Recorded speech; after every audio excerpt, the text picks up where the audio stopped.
Right.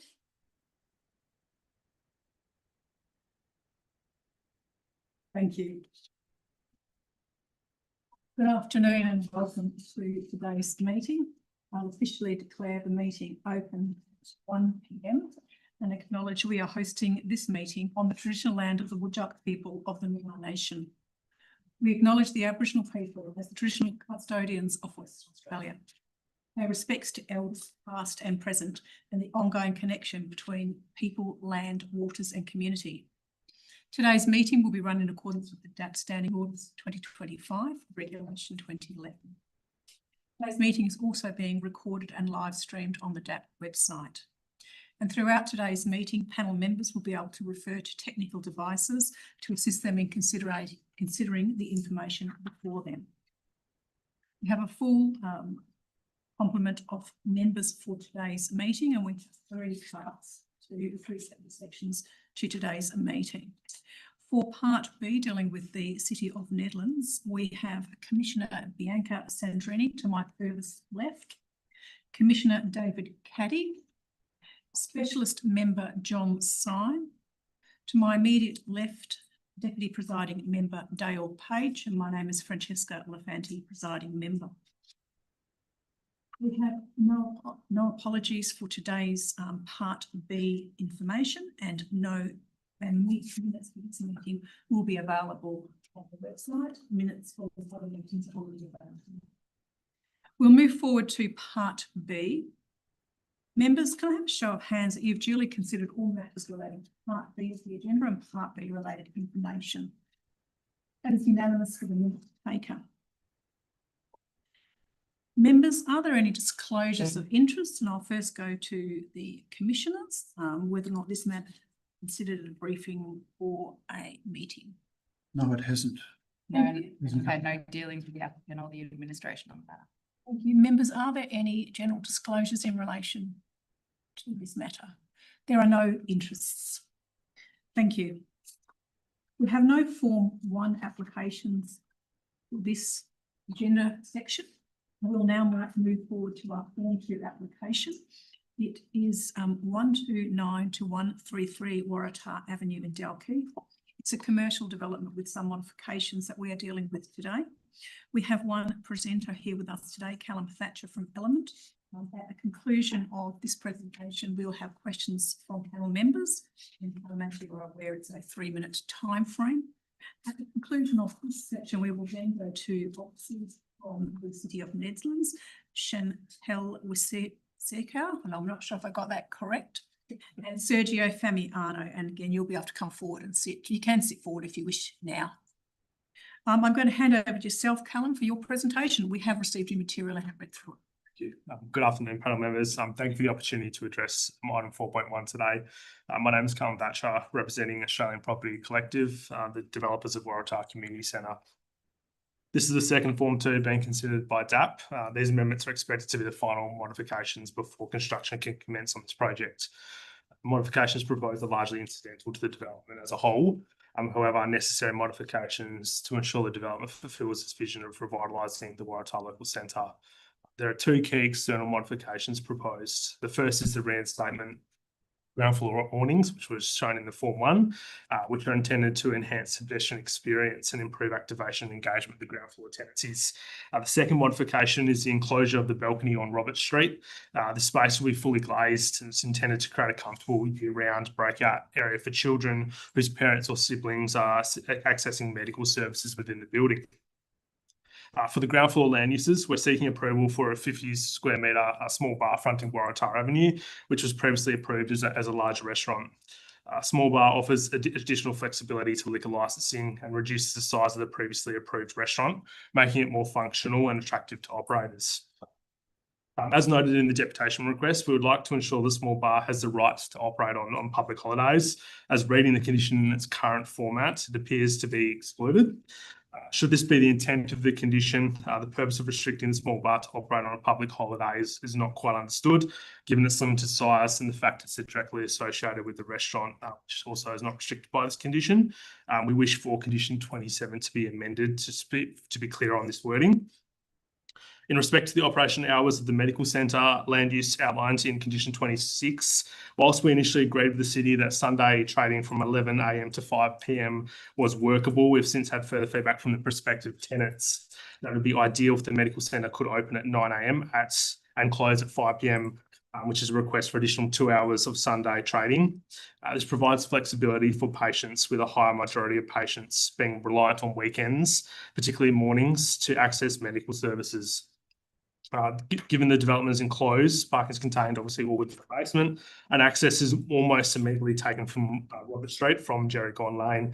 We see limited impact associated with this additional 2 hours start on a Sunday. We strongly believe these modifications are by and large minor, however, are critical to the prospective operational needs. Thank you for your time and happy to respond to any questions. Thank you. Thank you. Do you have any questions to this presenter? First, we'll go to John's slide. Oh, just a couple of things on the operating hours. Are you just seeking to change condition 26B? Sunday trading. Correct. Yes, just for the medical centre. Yes, correct. On for the line. Correct. Yes, that's right. Yes. And we go to, is it member David Caddy? Did you? Thank you. Questions? Callum, on the same topic, you spoke about the condition 27. Yes. And wishing that to be modified. And I will ask the staff when they've addressed the panel exactly what their thoughts are. But the timing that you asked for, the times I think were 12 to 11. Yes, I believe that's the case. Yes, yeah. Including public holidays. Including public holidays. Yes, that's right. Is that the only condition you're not happy with? That one, and of course the medical centre hours as well that are being restricted. So it's those two combined. So it's a small bar and the medical land use. Thank you. So the medical land use, condition 26, Monday to Saturday 7 to 9. Yes. And Sunday trading between 11 a.m. and 5 p.m. Correct. Yep. We wish for that to be starting at 9 instead of 11, so 2 hours prior. Okay. Thank you very much. Any further questions from our members? Yes, Member Sandrini. Thank you. Just to clarify, so the small bar you're wanting to operate until 11 p.m. That's the modification you want? And also, yes, and also clarity on the public holidays. That's correct. And in terms of the public holidays, what's the intent in terms of the operation of the use? Are you wanting to trade on like Christmas Day, Good Friday? Yeah, it depends on the operator, but I think that we'd like the flexibility. I'm not sure about Christmas Day, but it's definitely public holidays in terms of like when we're probably not Christmas Day, but every other public holiday, just because generally that's when people like to go out, have drinks or whatever. So, and as I said, it's used in conjunction with the restaurant as well, which we operate in. Any further questions?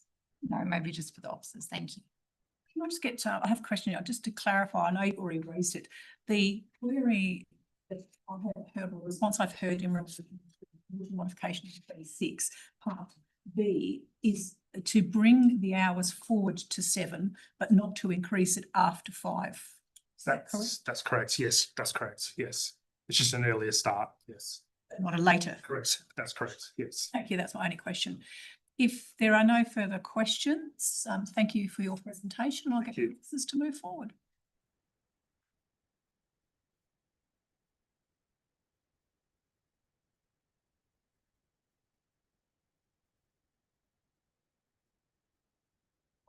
Do you have any comments you'd like to make in relation to what you've heard in today's meeting from the applicant and also from panel members? Yeah, look, I mean, generally speaking, obviously we're supportive of the development, as you know, but I guess the trading hours are a bit sensitive, particularly to the community. But when I look at the Sunday trading, bringing that forward to 9 a.m., which treats it as if it was another working day. If this was a single practitioner sort of medical centre, I'd be swayed to say, okay, that would be fine. And the reason for that would be is that the expectation of the number of people that could arrive at that site, if it was a single practitioner, would be quite, and therefore the impacts on the amenity of the surrounding properties would be fairly minimal. But this is a fairly large medical centre. It's not a typical medical centre. More and more are becoming like this, and there's no objection to that. But I think that if we were to bring forward the start time to 9 AM, you might have some impacts on the amenity of the surrounding neighbours. And it treats it like another day. You might as well just have it open full time for every day. The other point I wanted to raise is in respect to public holidays. There were some concerns raised around a small bar. Obviously, we've got some conditions in there that would restrict impacts on amenity, but there was just a sentiment from the community that public holidays are supposed to be public holidays, and for not for this type of use to be operating in a local centre where you could get a lot of noise and activity on what is supposed to be a day where people are supposed to have off. Any further comments you wish to make? No, I suppose it's just reiterated that this development does sit independently and is surrounded by residential zoning, including R10 properties. So we are just conscious that the trading hours will have a direct impact on residents, hence why we're probably being more conservative than if this were in a different location. Thank you. We'll go to member Dale Page. You have some questions? Thank you, Madam Presiding Member. On page 9 of the report, Intel, there's a comment made there, the penultimate paragraph, in relation to the operating hours of the small bar, the applicant has stated the intended operating hours are 7 days a week, 12 to 9 PM, Monday to Thursday, Sundays and long weekends, and 12 to 11 Friday and Saturdays. Now, your recommendation is 12 to 11? 12 to 10. 12 to 10 rather than 12 to 9. But yours is 12 to 10, 7 days a week. Yes, that's correct. Okay. I mean, in the report, and I thank you for the report, you go to a lot of detail as to why a small bar is appropriate. And it's 50 people maximum, and then we seem to be choking it down a bit. Now, I'm very aware of the residential amenity, but we're not restricting any of the operating aspects of the restaurant on public holiday, are we?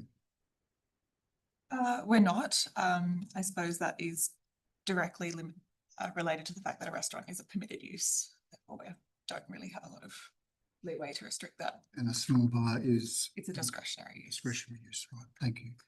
Thank you. We'll go to member Sorry, Dale. I've got You have another one? Sorry. Over to you, Bill. I just want to, for the record, on page 12, there's a typing error.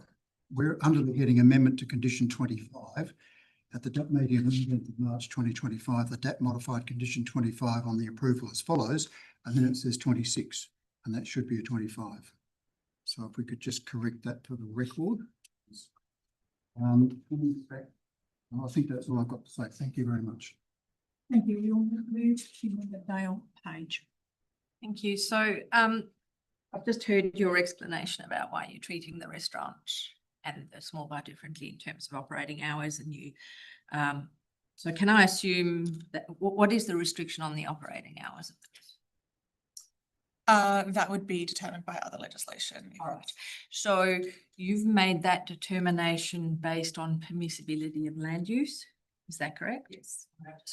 So if we can shift for a minute from permissibility, because permissibility is open for discussion, whether it's discretion, we can decide whether it's appropriate.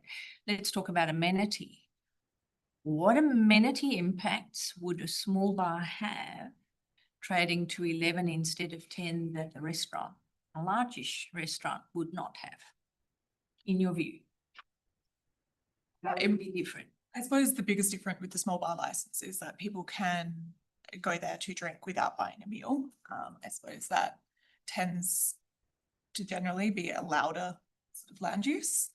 Any data on that, any reference to that? Not off the top of my head. For a small bar like that, I mean, it's a nice statement, but have you got any evidence?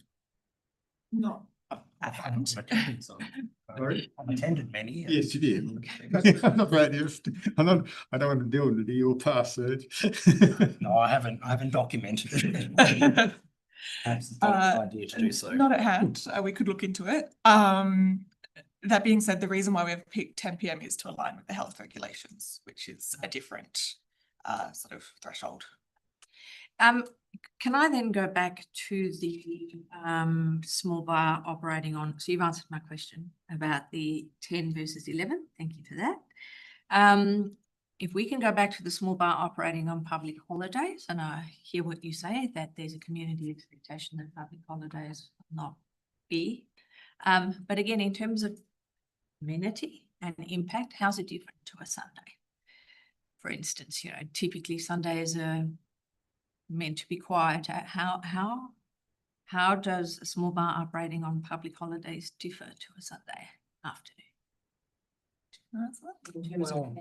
Look, it's a fair question. I guess it's just the expectation around why you have a public holiday, I guess. And this is yeah, entirely subjective, as you know, Dale. I mean, you know, it is a discretionary use. So you know, there is an expectation that I guess the purpose of the use can be constrained to a certain degree. But we did have a lot of I guess members of the public that had some concerns around public holidays, given that it can be open for pretty much every other day of the year. I guess they see some respite from that use for any potential impacts on amenity being on the public holidays. So the restaurant can operate on the public holiday though, right? Yeah, that's right. So what respite would small bar have? What if two uses. you're saying we don't want impacts on public holidays, well, the restaurant could potentially have people coming and going, and perhaps even more than what it might on a Tuesday. So why is a small bar different in terms of those impacts? Well, I guess from my perspective, if we had the ability to restrict the operating hours of the restaurant, I think we probably choose to do that. But my understanding is, being a permitted land use, that's not something that we can do. Therefore, it's just, that's how the planning framework is set up for that land use. Thank you. Thank you. Are there any further questions from members? Yes, we're going to member Bianca Sandrini. Thank you. Just to clarify, the restaurants are permitted land use and it can be licensed. Yes. Yep, perfect. And in terms of the noise regulations, are there any difference between a Sunday and a public holiday? I don't believe so. I think they're the same. Yeah. And in terms of the operation of the small bar and I guess in combination with the restaurant, will there be any outside dining? My understanding is there is an intent for outside dining. However, that's subject to a separate approval. So we're not approving it by this application, but I understand that's what the applicant is seeking to do with Sure. There could be that on Waratah Avenue, couldn't there? Just looking at the plan. yeah. Yes. That would be typical. There's that in that strip, that's normal. Yeah. But you're Chantal is right. For the purpose of this application, it's constrained to within the building. So that would be a separate. Yeah. I guess my clarification point was just that there appears to be a separation between the boundary and the building itself. And I just wanted to confirm whether there was anything raised. It was probably that corner landscape, that's gonna be landscape, so that's fine. Okay.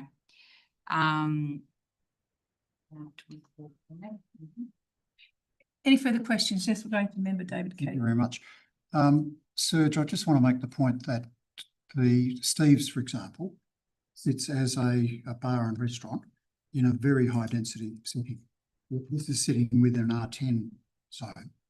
So I just find it very hard to say that a 50 square metre bar on a corner is going to interfere with the amenity of the residents, the locals. And on a small bar, they're going to be most of the customers, I would think.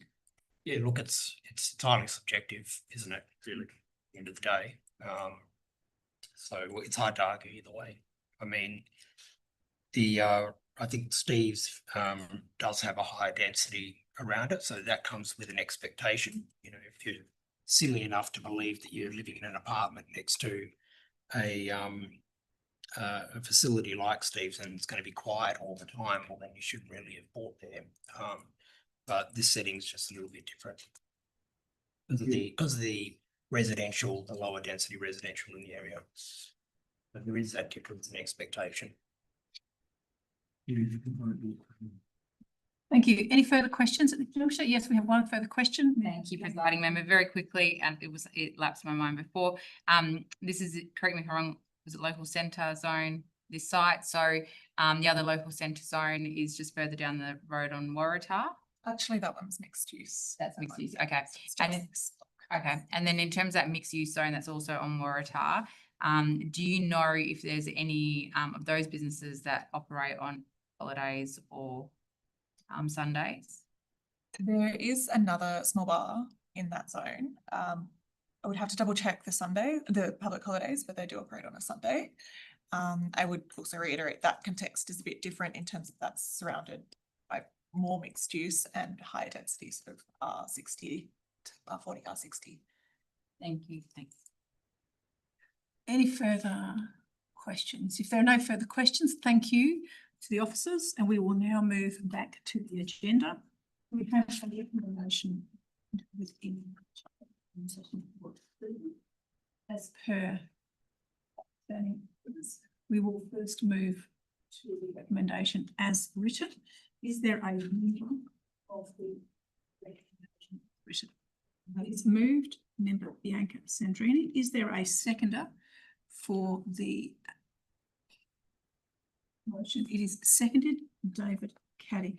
Member David Caddy, would the mover like to speak to this item? I am able to reserve for closing and allow if there's any amendments. Reserve for closing if you wish. Would the seconder like to speak to the motion? Yes, thank you, Madam Presiding Member. Only to say that I believe that this application has been correctly made in terms of it being an application for consideration in accordance with Regulation 17 of the Planning and Development Assessment Panel Regulations 2011. Thank you. Is there any further comments you wish to make? Thank you. Any further members wish to speak to member Dale Page? Yes, thank you, Presiding Member. I'm happy to support the changes proposed, and I'm also satisfied that they fall within the scope of a Form 2 application. Before I speak to the substantive, I would like to move a couple of amendments, please. Yes, what are those? We seek initially to amend condition 26 to allow Sunday trading from 9 AM to 5 PM instead of 11 AM to 5. There is a seconder, John Syme. Would you like to continue speaking to it? Yes, thank you. Look, I just feel that the additional 2 hours for the medical centre will provide more flexibility and access for customers. It's located in a local centre, and a local centre, I think, does create the expectation that there will be activity in that centre. And I don't think that those additional 2 hours, if we were talking very early on a Sunday morning, would be different. It's 9 AM, and I don't think those additional 2 hours would cause undue impact on nearby residents. Would the seconder to Amendment 1 like to speak to it? No, well, just briefly, I agree. I don't think the additional 2 hours down to 9 o'clock on a Sunday morning in this location for this use, given the design and the location of the medical uses themselves, I really struggle to see whether there's any measurable difference in amenity to the local residents at that time. I think the effect will be quite small, actually. Thank you. Is any other speakers either for or against Amendment 1? I will speak to Amendment 1. I am supportive of this modification. The additional time at the beginning of the day has any impact on amenity. It is not unduly early at 9 o'clock in the morning. There is, as it's already been indicated, it's within a local centre. So I'm comfortable with that minor change for your timeframes. Those are my comments on Amendment 1. Would the mover like a right of reply on Amendment 1? Nothing further, thank you. We are going to the vote on Amendment 1. All those in favour? It is carried unanimously. Would you like to continue speaking? Yes, please. My second amendment is to amend condition 27 to expand the operating hours of the small bar to allow trading on holidays and to allow the premises to close at 11 PM on Fridays and Saturdays. Can I just clarify? So we are modifying condition 27 to be from 12 PM to 11 PM, Monday to Sunday, and excluding the words excluding public holidays. Is that correct? Thank you. Is there a seconder? It is seconded, John Syme. Would you like to continue? Thank you, Presiding Member. Yes, look, this is a small bar and it is a small scale facility. Again, this is in a local centre where this kind of premises are not uncommon. There is an approved restaurant that would be able to trade on public holidays, no doubt, and I would be surprised if the restaurant needed to close earlier than 11 on Fridays and Saturdays, which are nights where venues typically are allowed to run later. I would suspect that extending it to 11 would align more closely with the operations of the restaurant cafe. I don't feel it'll add additional undue impact on nearby residents. I just don't think it's unreasonable to allow a small hospitality venue in a local centre to stay open until 11 p.m. on Fridays and Saturdays. Thank you. Would the seconder like to speak to the motion? Yes, look, I agree. If you look at the detail of where the small bar is, and you look at it on site, then it is actually pretty well away from most of this, any reasonable sensitive residential uses. It is a small bar. It's associated with the restaurant. I think practically a lot of these locations will open well before, will close well before 11 anyway, so it's very hard to get anything after about 9 o'clock these days. I think regarding public holidays, I really can't see any difference between a Sunday and a public holiday, and I think if this restaurant and its associated bar really wants to open on a Christmas Day, well, then it may well be able to. There's no reason why it shouldn't. I think in this occasion, it is part of a local centre. It's the sort of uses which belong in the local centre, and we need to allow it to trade accordingly. Thank you. Are there any other members who wish to speak? I'm going to member David Caddy. Thank you, Madam Presiding Member. I would just like to support the other two speakers and add that when you look at the plans, there is no demarcation between the small bar and the restaurant, whereas there are walls shown between the shop and the small bar restaurant space. So it's likely that the operator is going to be the same person, and it makes sense that both facilities are open at the whole time. Thank you. Thank you. Any other speakers? Bianca Sandrini. I just probably have a point of clarification, just on the plans as approved previously and as demarcated for amendment. It does include areas of amendment in the road reserve. And I just want to confirm whether in fact the previous approval actually approved the alfresco, just because that does change my opinion on trading hours, particularly given that there's an alfresco area. Presiding member, would it be possible just to reconfirm with the officers on that? Yes, you can. No, the alfresco has never been approved by the planning. An approval from the city. Okay. With that, then I'll support the amendment.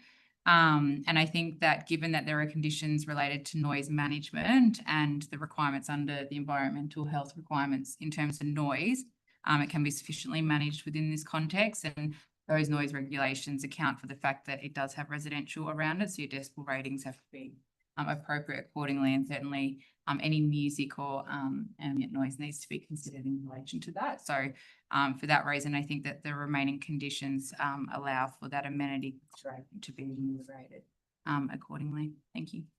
Thank you. I will speak to this motion. Like others have said, I am supportive of this amendment. From my perspective, much of it has already been said. I concur that small hospitality venues are appropriately located within the local centre, and they also add diversity that complement the residential areas taking away. I note there are other provisions that deal with a number of amenity matters, including the considerations around alfresco dining that are subject to separate approval, as well as the controls on noise that is also subject to separate regulations. So from my perspective, I see this as a positive aspect in this local centre, the centre itself and the community that surrounds it. Those are my comments. Would you like a right of reply? Nothing further, thank you. We are going to the vote on amendment 2. All those in favour? Is carried unanimously. Would you like to continue speaking? Yes, thank you, presiding member. I'll revert to the substantive, or my comments on the substantive now. I note that some concerns were raised through public consultation about the built form, the small bar land use, inclusion of the creche, parking and demand for the uses that were included. my view, given the creche will not be open to the public, it'll essentially form part of the medical centre. It won't generate any additional visits to the site or create any additional impacts. So I don't think that that is an issue. Demand for the uses proposed is not an issue that I believe this panel should consider. Inclusion of a small bar will not, in my view, cause any greater impact than the approved restaurant cafe. I understand that the operations are different in terms of being able to have a drink without a meal, but notwithstanding that, I think it meets the tests in clause 32 of the scheme, meets the objectives of the local centre zone, and it's explicitly encouraged by the precinct's policy that applies to the site. Noise from the small bar, irrespective of the operating hours, will need to adhere to the levels in the noise regs, and there are safeguards in place via the planning conditions recommended. There is no issue with parking from a technical planning perspective. The parking to be provided exceeds the number of bays required, and the change in land use won't cause any additional traffic. Noting also that the liquor store has been deleted from the proposal, which would further decrease demand for parking. In relation to the built form, I'm satisfied that the changes to be made by, pardon me, the changes to be made, the other changes to be made will have no negative impact on the functionality or the presentation of the building.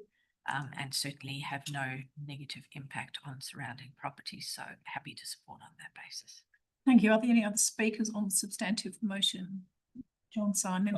Very briefly, these are the sorts of, taken as a whole, these are the sorts of relatively minor modifications that you'd expect at this stage of a project. The substantial changes, addition of a small bar we've dealt with. Other land uses, as Member Page says, the creche and so on is really an incidental use. It's not a separate commercial use. And for those reasons, I think this is able to be. Thank you. I'll speak to the proposal. I concur with comments that have been made earlier. I'm supportive of the changes, the minor modification changes to the built form, noting the inclusion of awning, which adds and enhances the pedestrian environment and providing obviously a level of weather protection, as well as improving the visual facade elements. And so therefore, other than all the other comments, I am supportive of this proposal. Would the mover like a right of reply? Thank you, Presiding Member. I concur with the comments made. I will note that this application is simply for amendments and that the creche component will probably reduce the amount of trips to the site because it's removing some floor area previously attributed to a commercial use because it's incidental to that primary use. I accepted the modifications through the amendments, which now form part of the substantive, because I believe that the conditions that have been placed on the application will go to ameliorating those amenity impacts. I have considered the comments made by the community through the advertising period, and they are certainly noted. However, this centre, this has been a local centre for some time and has previously had commercial uses on it, and we're not here to obviously look at the overall development. That's already been determined and simply the amendments. I'd also like to thank the officers for their report and their position on matters. However, I think this is the more appropriate proposal in front of us to be considered. Thank you. We are going to the vote inclusive of amendment changes. All those in favour? Is carried unanimously. We move back to the agenda and we have no further matters in relation to the agenda. Sandrini for attendance at today's meeting. Yes. The minutes taken. 1 PM and we.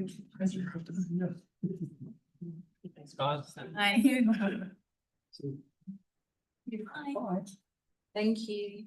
Thanks.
Thank you. We have a full set of members for this section of Part C of today's agenda. For the minute taker, it is 1:37 p.m. Commencing Part C of today's meeting. I would like to welcome to the panel our two new members, Councillor Nick Looney and Councillor Sarah Corp from representing the town of Mosman. Welcome to today's panel.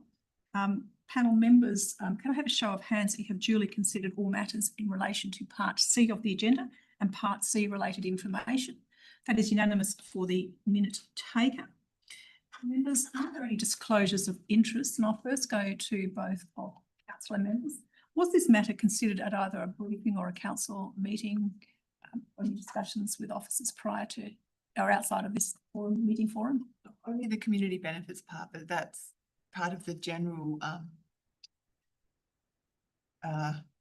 interest, right? There's like we obviously approved the community benefits in the council meeting. So what sort of community benefits are you referring to that you approved? Well, with the Policy. the report, right? Bay Street Master Plan. No, for this We're dealing with this particular report. We're dealing with the generic documentation. no, for this particular report, we Right. maybe you can help me explain. So as part of the consideration of community benefit elements, this was something that grew for a more recent DAP meeting for 48B and C Glide Street, a similar situation. The wording of our local planning policy number 32 requires council to consider the intent of community benefit frameworks. The two councillors present here sat on that council meeting to consider the potential indicative support of that aspect of the proposal, but the decision made as part of that doesn't impact the decision being made here today as part of the overall assessment of the development. Thank you for that. So obviously full participation is allowed and permitted. Yes, okay. Members, do any other members have any disclosures of interest in relation to this? And just before we move on, I just want to confirm that, as is always the case, you're able to refer to your technical devices throughout today's meeting to assist you in dealing with the matters that are arising in the meeting. We have no Form 1 applications in today's meeting or this part of the meeting. We do have, however, a Form 2 application.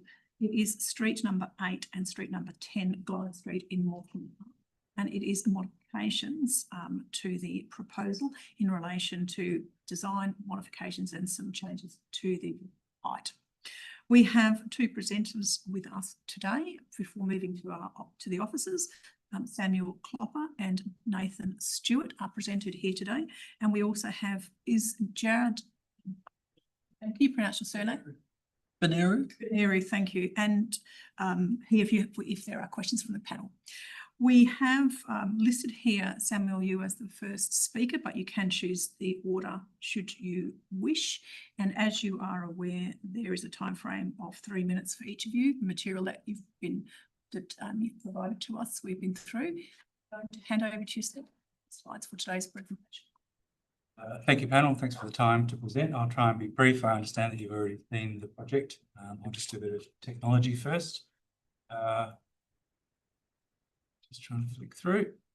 So it's a relationship, Clark and us. We're architectural practice which prides itself on the quality of our developments, consideration of the environment and its context. We always think about where we are.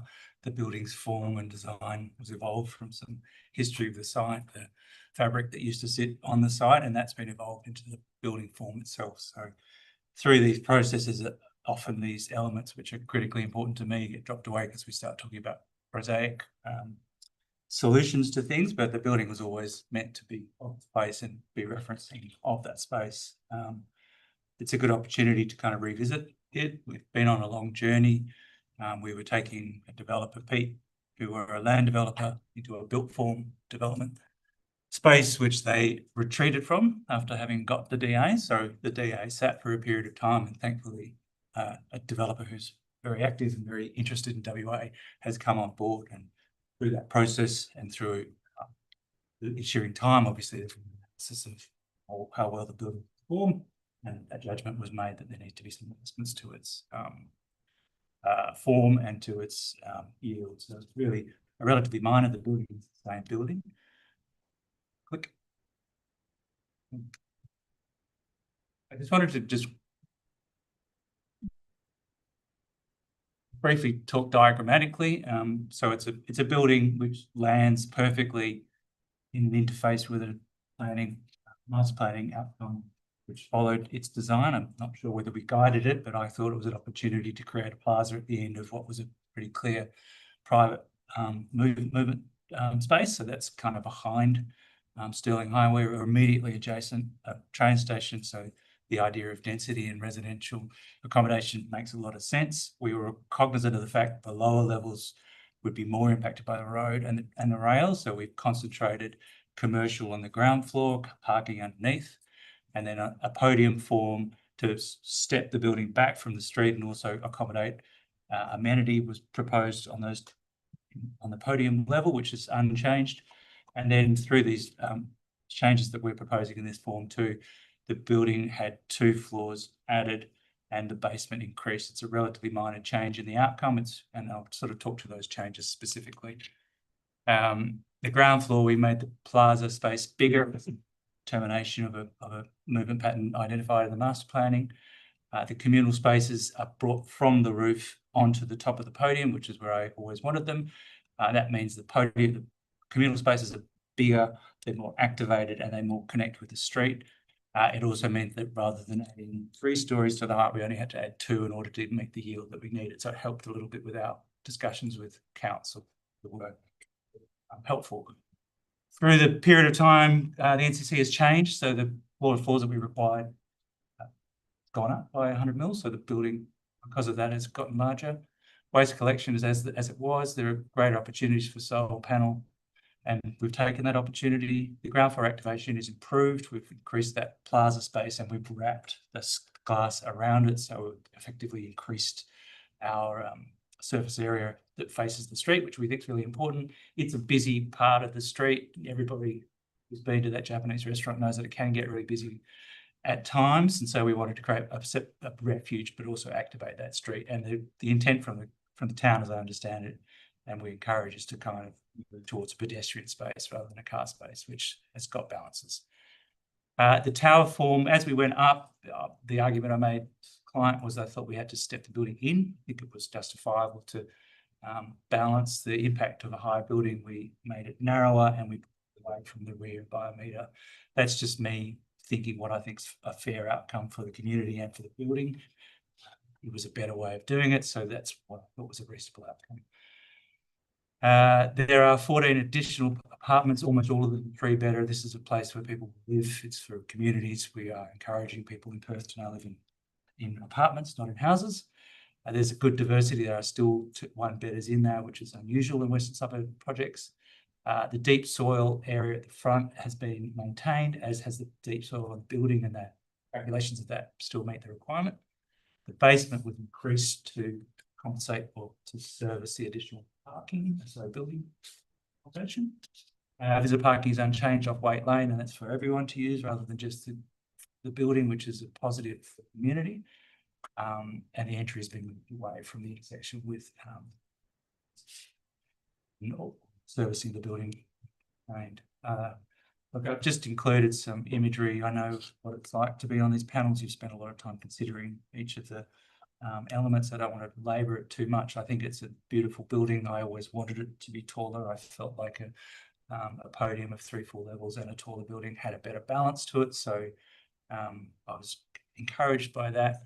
The developer obviously wanted more. I said that I thought this was the right balance. I think we talked a bit about 4 and 5 extra stories, and I said I feel like in the context this is about right, maybe 1 more, but we just kind of felt like this was right. So it's not that we come in here and it's all guns blazing. We talk to the town, we talk to the developer, we consider all the what I think are impacts. And I guess it's important to understand that from when we got this approval to now, the expectations of the communities and indeed the planning instruments have evolved, and people understand what development is what reasonable development can look like. So that's my side. Do you want to? Thank you for your presentation. So you've heard the description of the modification, so I won't go into too much detail on that. But yeah, as Sam said, we started discussions with the town in early 2025, seeking approval for the modifications to the approved development and proceeded with ADAPT Form 2. Prior to the formal lodgement, we submitted the proposal to the design review panel for comment and received that and responded to that as part of the amended application as well. Some of the changes that were made were a direct response to some of the elements that are beyond our control, such as the need for the substation to be located along Glyde Street to meet Western Power requirements, and then also the floor-to-floor ceiling height as well under the NCC, those changes. So those had to be incorporated too. As Sam said, the ground floor remains mostly unchanged with some improvements to the plaza area. The materials and architectural design and character and the general appearance of the building remains mostly unchanged. In our view, the development remains fundamentally the same development. And in my deputation requests, in response to the relevant matters that need to be considered in determining an amended application, that's all detailed in my submission. And we think that this modified proposal satisfies these tests. The key changes to the planning framework, for example, Amendment 11 to LPS 3 and the Mosman Park Village Precinct Structure Plan, which has been drafted by the town. The modified proposal aligns mostly with that. The announcement of an improvement plan over the station precinct, which has been big news for a number of station precincts around the metro area. Reading through the draft improvement plan that was advertised by the town recently, its purpose is to advance the planning and development of land generally within 800 metres of selected train stations and to unlock housing opportunities around these stations. Given the site's proximity to the Mosman Park train station, it's only about 70 metres from the station. We would expect that that would be the highest density area as part of that planning process to be undertaken. But yeah, just noting that the proposal aligns with the town's proposed precinct structure plan. The last one was the town's local planning policy 32, which is the community benefits contribution via use of discretion in the Glyde Street master plan documents that were introduced. Whilst this does not greatly affect the appearance of the development, this modified proposal does include a substantial community benefit contribution, just like the original approved development. But in this instance, the proposed community benefit for this development has already been considered by council in December 2025, and that was endorsed. Whether this proposal would receive approval now, given these changes, we still think that this proposal would be approved. Whether or not the developer has actively pursued to implement the approval, you heard from Sam and through the written submissions that we made that the original developer, it became unviable for them.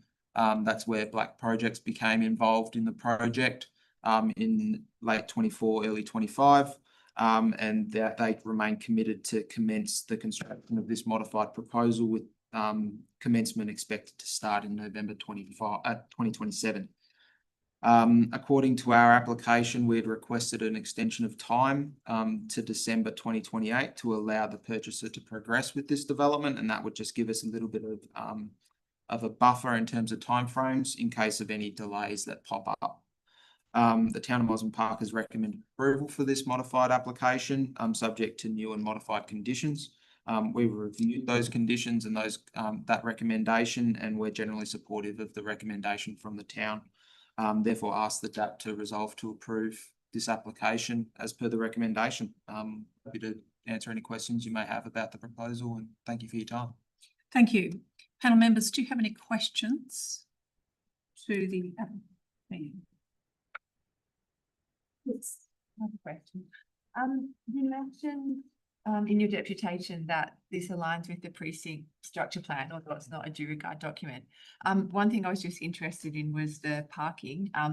In terms of parking, the precinct structure plan mentions that one of the things that should be done to exceed the controls are having 20% less residential parking than what is required.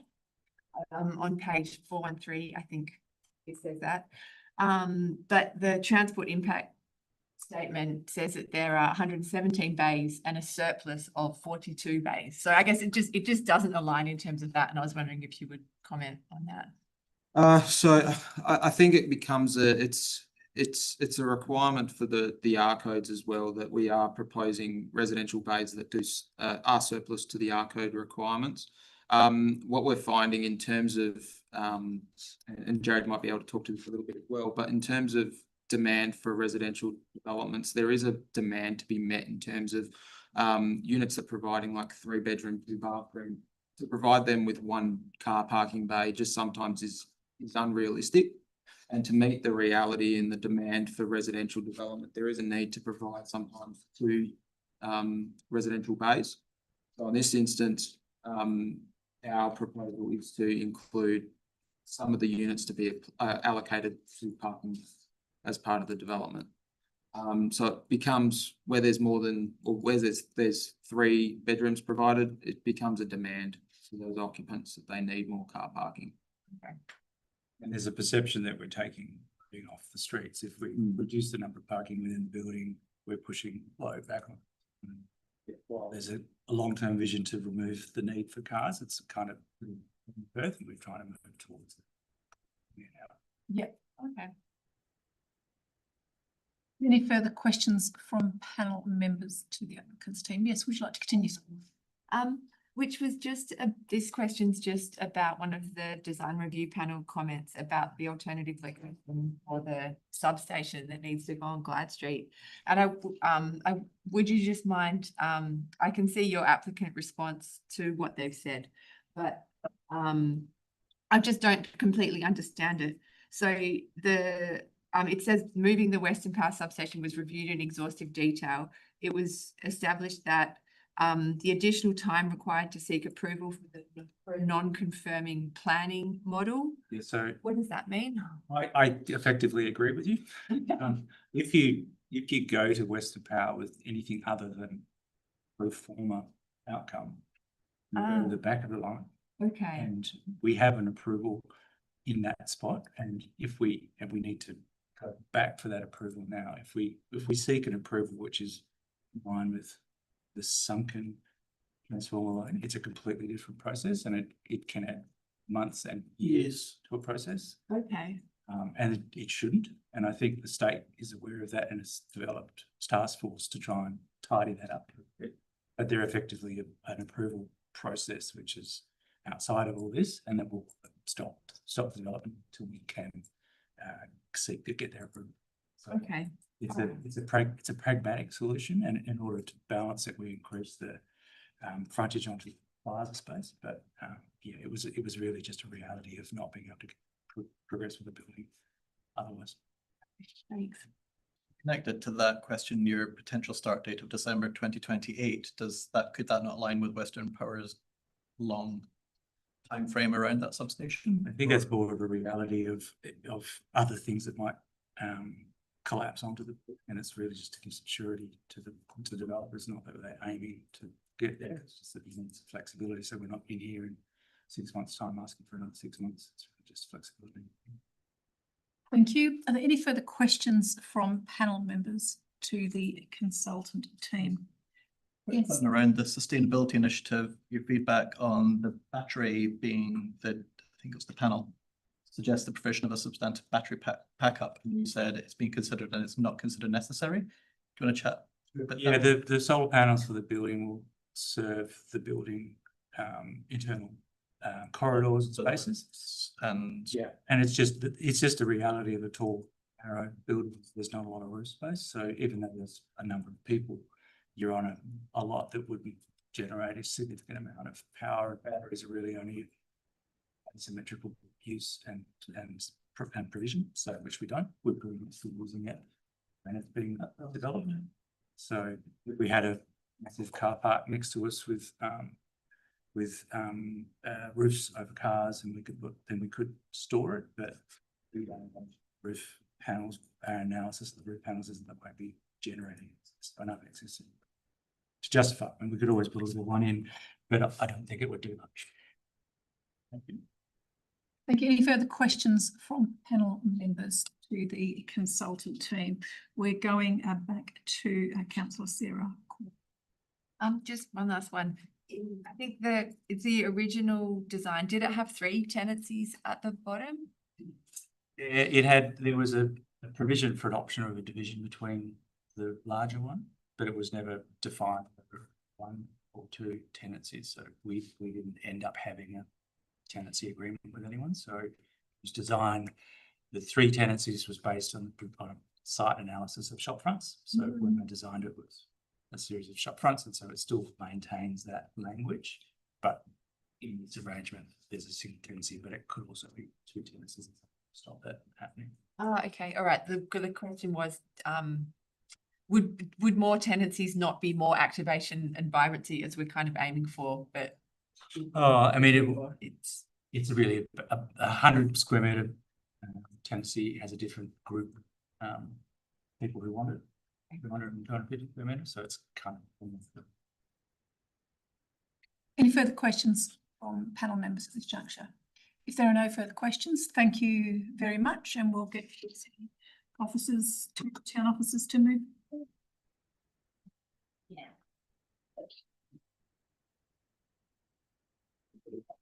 No worries.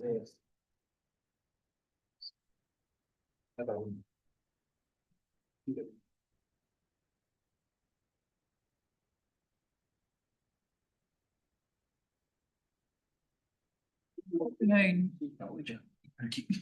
I have listed here that the Paris from Hayek.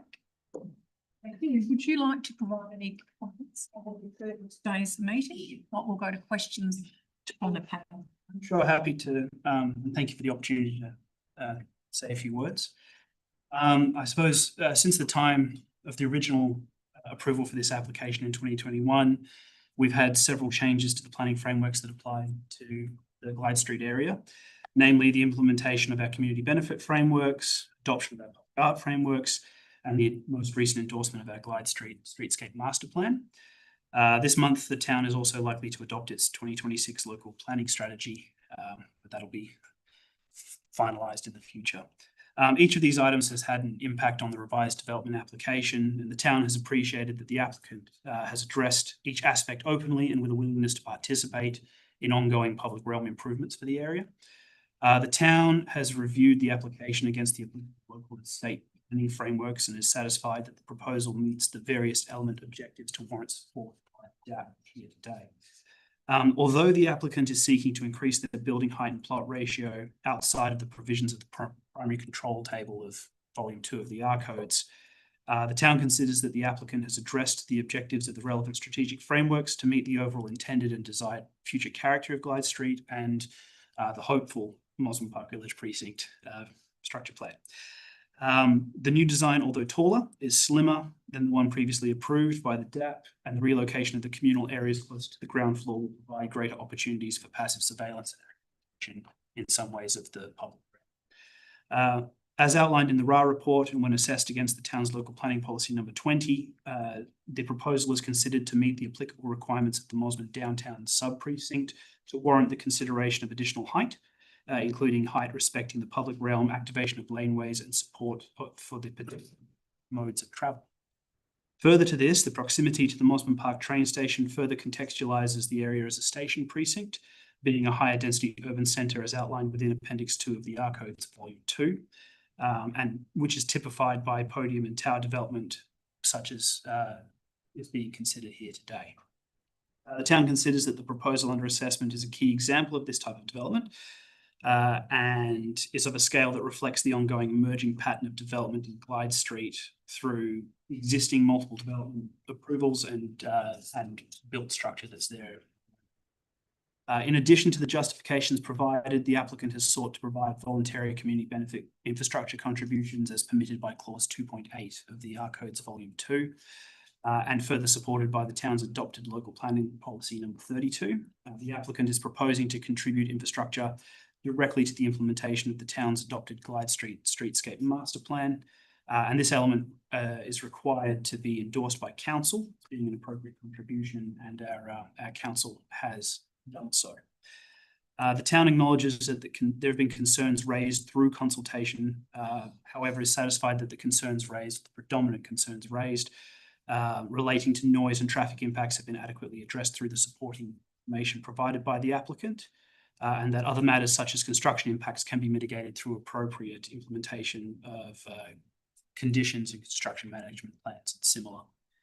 The proposal overall, the town considers it's a high quality design that is generally consistent with the built form character of Glyde Street. It has been endorsed by the town's design review panel and proposes a built form that respects the public realm. We are, from the town's perspective, administration's perspective, we're sitting here recommending that the decision makers here today exercise the use of discretion in approving the proposal subject to appropriate conditions. Thank you for your comments. Thanks for that. Panel members, do you have questions? Hands off. First to member Dale. Thanks. I have some questions about conditions. You've suggested some amendments to conditions that relate directly to the design changes, and I'm mindful that Form 2 applications don't open the door for revisiting of all conditions, but given the extent of or the nature of the changes proposed, it does in my mind, open the avenue just to query you on a couple. And I'm not going to go through all of the ones that I looked at, just a few that I think are more consequential. So I noted you've not recommended the deletion of condition 1, and that relates to the dual approval under the MRS. Are you happy for us to deal with that, given it's no longer necessary? Yeah, not a problem at all. Sure.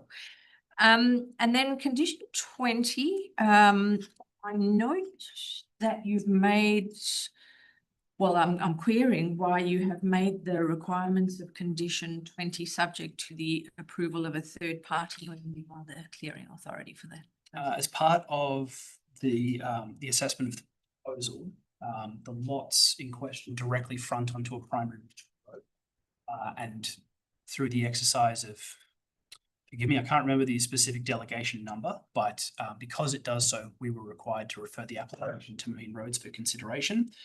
And in accordance with those referral requirements, whatever conditions come back from Main Roads or whatever recommendations, the town has essentially 2 options. One being accept verbatim and put it all in the document, or argue that one could potentially lose the discretion or the opportunity to continue to working on the application. This particular condition was one that came to us directly from Main Roads as part of their referral, and so we've included it verbatim. Understand that. Thank you. And then moving on to condition 24, I'm just wondering, isn't that unnecessary given the changes you're suggesting to condition 23?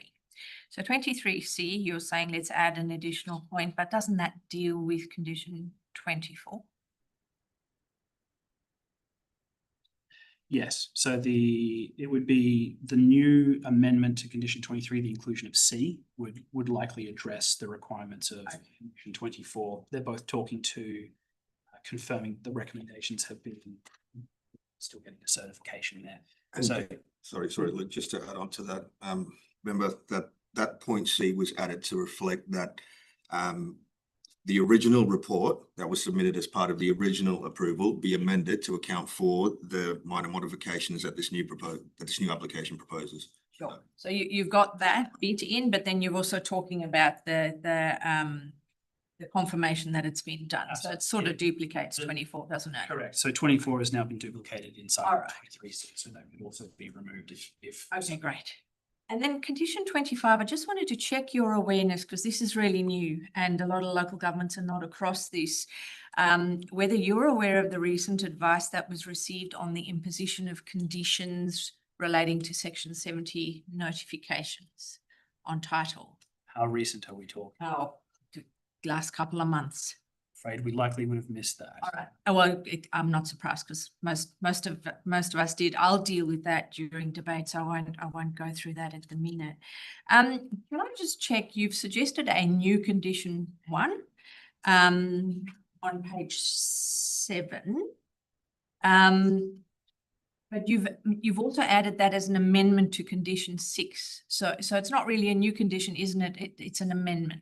What we were looking at here, the intent was that these were new conditions that we were seeking to have included on the approval, and we were not necessarily certain if we should start renumbering them as an extension of previous conditions, or so we made the call to just start from number 1 again here.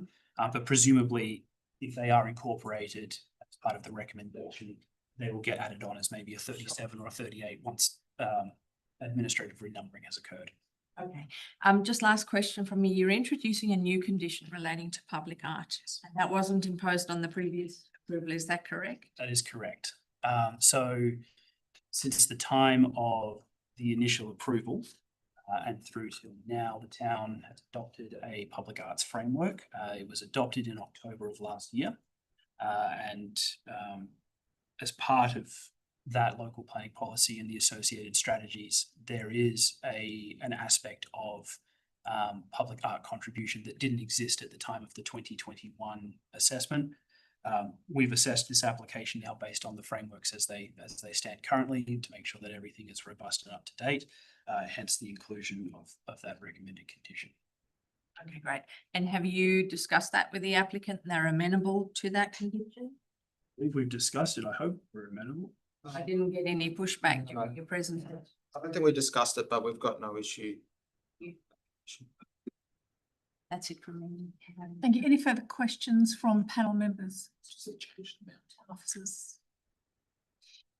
If there are no further questions, thank you, officers. We will move to the agenda of the agenda. Is there a mover for the recommendation of the modifications there or this motion?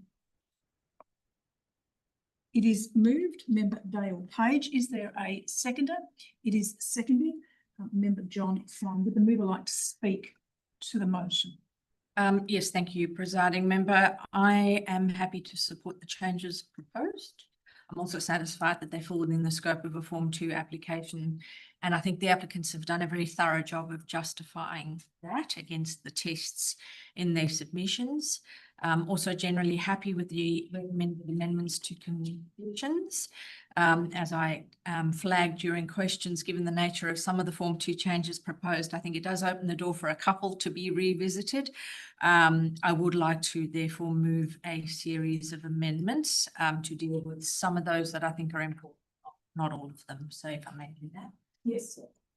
Thank you. So I would seek to delete condition 1, which relates to the dual approval under the MRS as it's no longer needed. There is a seconder for amendment 1 to delete. Seconded, Member John Syme. Thank you. It's really just a tidy up as the town's officers have confirmed that condition is no longer needed since the recent changes were made to the MRS. Is there any seconder like to speak? No, nothing. Are there any other speakers on amendment 1? Would you like a right of reply? We're going straight to the vote on amendment number 1 to delete. On amendment 1 to delete condition 1. All those in favour? Carried unanimously for the member taker. Would you like to continue? Thank you. Yes. And then I thank the staff for their explanation, but I would seek to amend condition 20 to make the requirement for the traffic management plan to the town's satisfaction, and I'll explain why. The seconder, the condition would then read, prior to the submission of the relevant demolition permit or building permit, a traffic management plan demonstrating how construction and demolition traffic will be managed must be submitted to and approved by the town in consultation with Main Roads. Is there a seconder for amendment 2? It is seconded. John Syme, would you like to continue speaking? Yes, thank you, presiding member. I completely understand that came from where it came from, but it sometimes gets a bit tricky when there is reference in a condition to approval needed by a third party, and I have seen that cause some dramas in past circumstances. So it's not really appropriate to make the requirement to the to the satisfaction of the third party. The town is the clearing authority. It will certainly take the advice of the third parties on the adequacy of documentation provided and make a call on that basis. So I think it's best to make the amendment. Would the seconder like to speak to amendment 2? Only to reinforce what's said there. I think we're in the area of requiring third party approval, and I think that the town is the approving authority. We must make that clear. Any further speakers on amendment 2? Would you like a right of reply on amendment 2? Thank you. We are going to the vote on amendment 2 to amend condition 20. All those in favour? It's carried unanimously. Would you like to continue? Thank you. Then I would seek to delete condition 24 as queried with the town's officers. I think the intent of this condition has been captured under the changes that the town proposed to condition 20. Is there a seconder for this amendment 3 to delete condition 24? It is seconded. Would you like to continue speaking? Nothing further. I think I've explained why it came through in the conversation with the town's officers. Thank you. Would seconder Nick Looney wish to speak to it? Are there any other speakers on amendment 3? Not would you like a right of reply? No, thank you. We're going to the vote on amendment 3. All those in favour? Is carried unanimously. Thank you. And then the last amendment, I would seek to amend condition 25.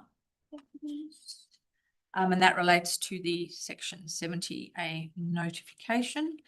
To amend the requirement for the landowners to lodge the section 70 to instead provide their consent to doing so should the town wish to lodge that. The condition would then read as follows. If I get a seconder, I'll explain why. The condition will read as follows. Prior to the occupation of use of the development, the landowner shall provide consent to a notification pursuant to section 70, and the rest of the condition remains the same. That would then need to be accompanied by a new corresponding advice note that would read as follows. Condition number 25 is not imposing an obligation on the local government. If the local government chooses to lodge a notification under section 70A, the proponent's obligation is to give their consent to the local government's application and nothing more. I get a seconder. Is there a seconder to amendment 4? It is seconded. Member John Syme, would you like to continue speaking to the motion? Yes, please. So it recently came through an application that actually came to the STAP. It was tested or challenged legally, and off we went and found out that we've all been doing it probably not the right way for many, many years. And the onus is not on the proponent to lodge any of the section 70s. If the town wishes to do it, the town should do it at your expense, but you need the landowner's consent. But there is no obligation on the landowner to do it. So we just need to tweak that wording so that it's factually accurate. Seconder like to speak? Yes, no, nothing further. Are there any other members that wish to speak to amendment 4? Would you like a right of reply? No, thank you. We are going to the vote on amendment 4 as we modify condition 25 and to add a new advice note. All those in favour? It is carried unanimously. Would you like to continue speaking? Yes, thank you. I'll revert to the substantive now. I'm happy to see much needed additional dwellings proposed in such a great location, and I'm satisfied that the changes to the build form because of those additional dwellings and their parking and storage areas will not cause any additional amenity impacts for the surrounding area. I very much appreciate the inclusion of the renders to the applicant team in the documentation, which show the comparison between the two buildings, the approved version and the proposed version. And I'm personally of the view, I agree with Mr. Klopper that the design of the proposed building is a better outcome than the one that was initially approved. The other changes recommended, specifically the relocation of the access point and the reconfiguration of the ground floor tenancies, also design improvements. Substation is not in an ideal location as identified by your design review panel, and but I understand the constraints around this, and I note the comments that were made about the delays that would eventuate if we had to try and change that. I also note that the town and the applicant will work together to try and deal with the visual impacts of that substation. I note the town's assessment that the design changes accord with the relevant element objectives of the codes, and I support the conditions that have been recommended to manage impacts of the overall development. I also note the significant contribution the applicant will be making to delivering the short-term priorities as well as some of the long-term aspirations of the Glyde streetscape master plan. So I think this will all things considered be a great outcome for this area. So happy to. Thank you. Would the seconder like to speak to the item? Yes, briefly. Look, first of all, I accept that this is a Form 2 application. I think the criteria that we need to look at for Form 2s have been met. I'm quite satisfied with that. I think from an overall point of view, I like this project very much. I think particularly the way that it builds on whatever is there already in Glyde Street. I note that there are now 2 very substantial developments which have been completed. If you look at them now, the impact on the streetscape, the impact on the life of the town is dramatic. It's very substantial. And I think the way that this project will then add to that and build on that. It's not a project on its own. It's a project which fits very comfortably into an emerging townscape. And I therefore would like to commend the town for the approach they've taken to developing Glyde Street over an extended period of time. And I think it illustrates how if a properly considered planning framework, which is consistently implemented over a long period of time, can create substantial improvements to the environment. And this is almost a case study. The way that it's emerging over time, Glyde Street was pretty scrappy. There wasn't much going on there. Occasional nice things there, but as a strip, it really wasn't very good. It is becoming, I think, one of the most attractive places in Perth. Actually, it is the way and is doing that with able to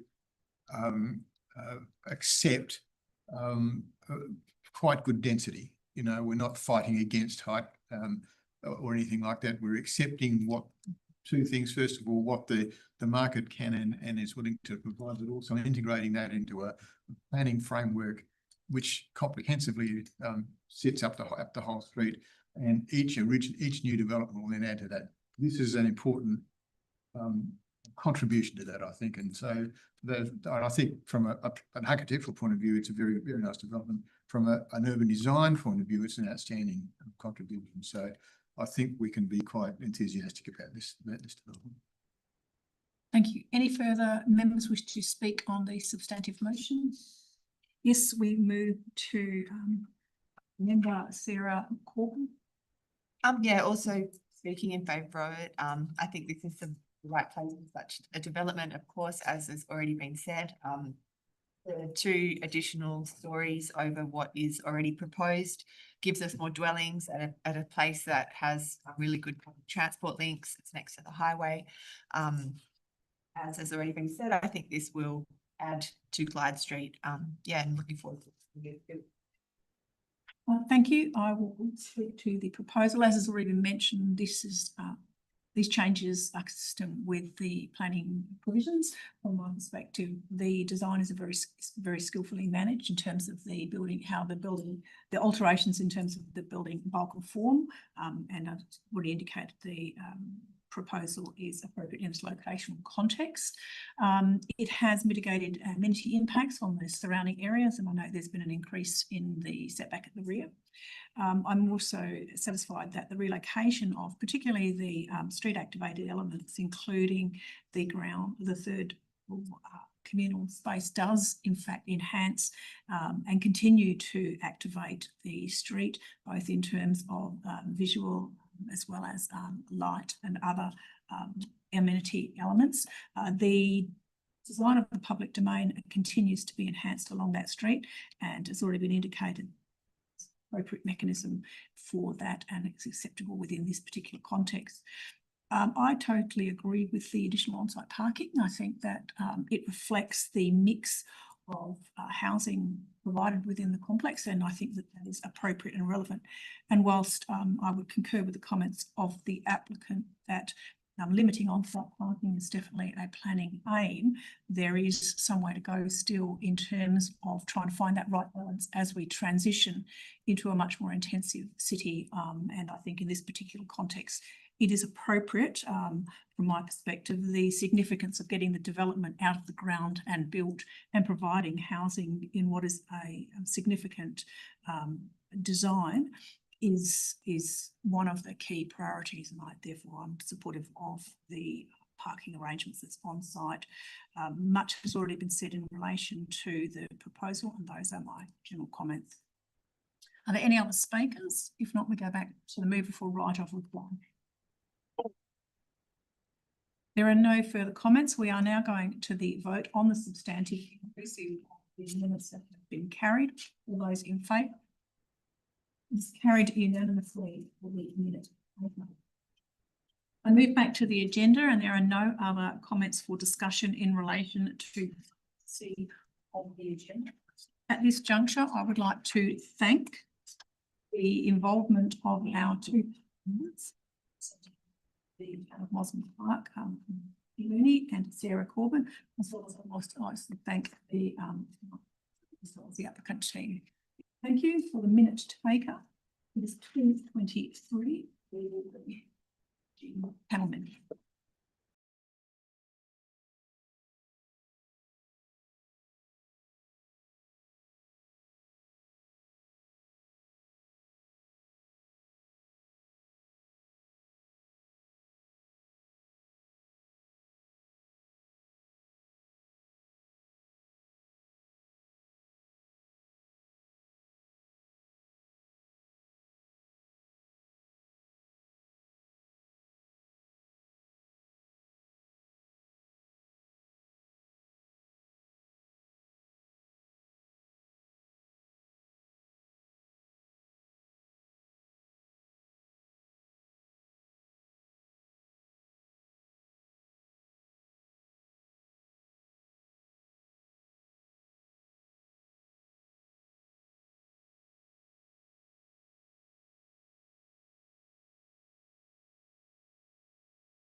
Good afternoon and welcome to part D of our meeting today, dealing with matters in the town of Cambridge. I would officially like to open this part of the meeting or to advise, confirm this part of the meeting is opening at 2:27 p.m. And I would like to welcome to today's panel our two members from the town of Cambridge, Mayor Gary Mack, welcome, and Councillor Barlow, welcome to today's meeting. Members, can I have a show of hands that you have duly considered all matters relating to Part D of the agenda and Part D related information. That is unanimous for the minute taker. Members, do you have any disclosures of interest in relation to this part of the agenda? No. Not for mine, no. No. Thank you. And just as we move forward, members are also aware that as per normal provisions of the DAP panel, you are able to review your material on your technical devices throughout today's meeting. So just confirming that that's acceptable. We will now move forward to our agenda, and I'd like to welcome our presenters here today. We have 3 presenters. We have them in order of Mr. Mark Ainsley, and then we have Mr. Andrew Hagan and Mr. Nick Grindrod. Now we have one presentation, and that is Mark Ingle, who has got proof of granted for a 5-minute presentation. I think you are commencing today's presentation. So I will hand over to yourself for presentation. At the conclusion of each presenter, it'll be questions from panel members, and then we will then continue on the remaining panel members. At the conclusion of the discussion with the applicant, we will then go to town officers and we will have questions to yourselves as well. Thank you. Handing over to yourself, Mark. Thank you. Good afternoon, everybody. My name is Mark Ainsley. I'm a tenant at one of the SDA villas. Firstly, I would like to say I have difficulty talking, but when I heard Andrew and Nick were coming here today, I pleaded with him to be here to provide some common sense. And as luck would have it, I'm on the SDA design team, but little did I know that trees would become such a pain. So I made some relevant notes. One, a jacaranda tree overhanging my SDA rental creates significant debris fall for 2 months of the year, causing ongoing safety hazards, specifically around avoiding walking, practicing walking, etc. Due to my brain injury, I am obviously in a wheelchair and with no depth perception or proprioception. And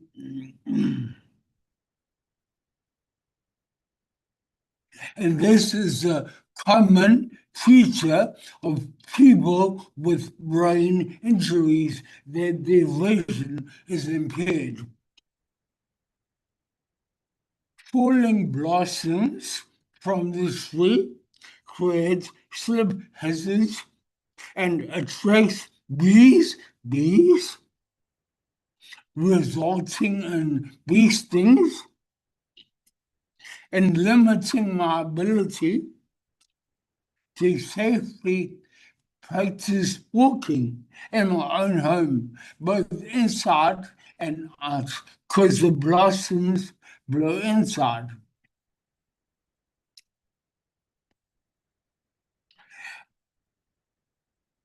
And lastly, in my submission, I say disability housing should have safety and practicality foremost over aesthetics and over a tree which is not native to Australia and also endemic and considered a pest in some states, specifically regarding the jacaranda. Thank you. Thank you for your presentation. And members, do you have any questions to Got one, Chair. Look, I'm going to ask you a question. Is your opposition to a particular species of Jacaranda species, there's not a lot of subspecies underneath, or the objection to a tree full stop on that site or not?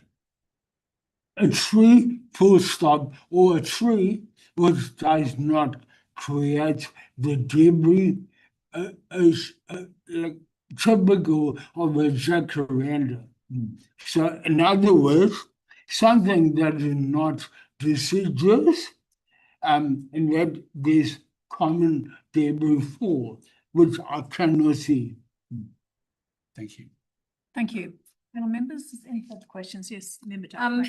Thank you. It aligns a little bit with what Mayor Mack said. Now, Mark, I'm not sure if it's a question that you would want to answer, or maybe the balance of the applicant team. Sure. But given the concerns you've raised, and we know that there will be other landscaping proposed if this tree goes, how do you achieve that balance to make sure that there is landscaping to soften, but that addresses the concerns that you? Sure.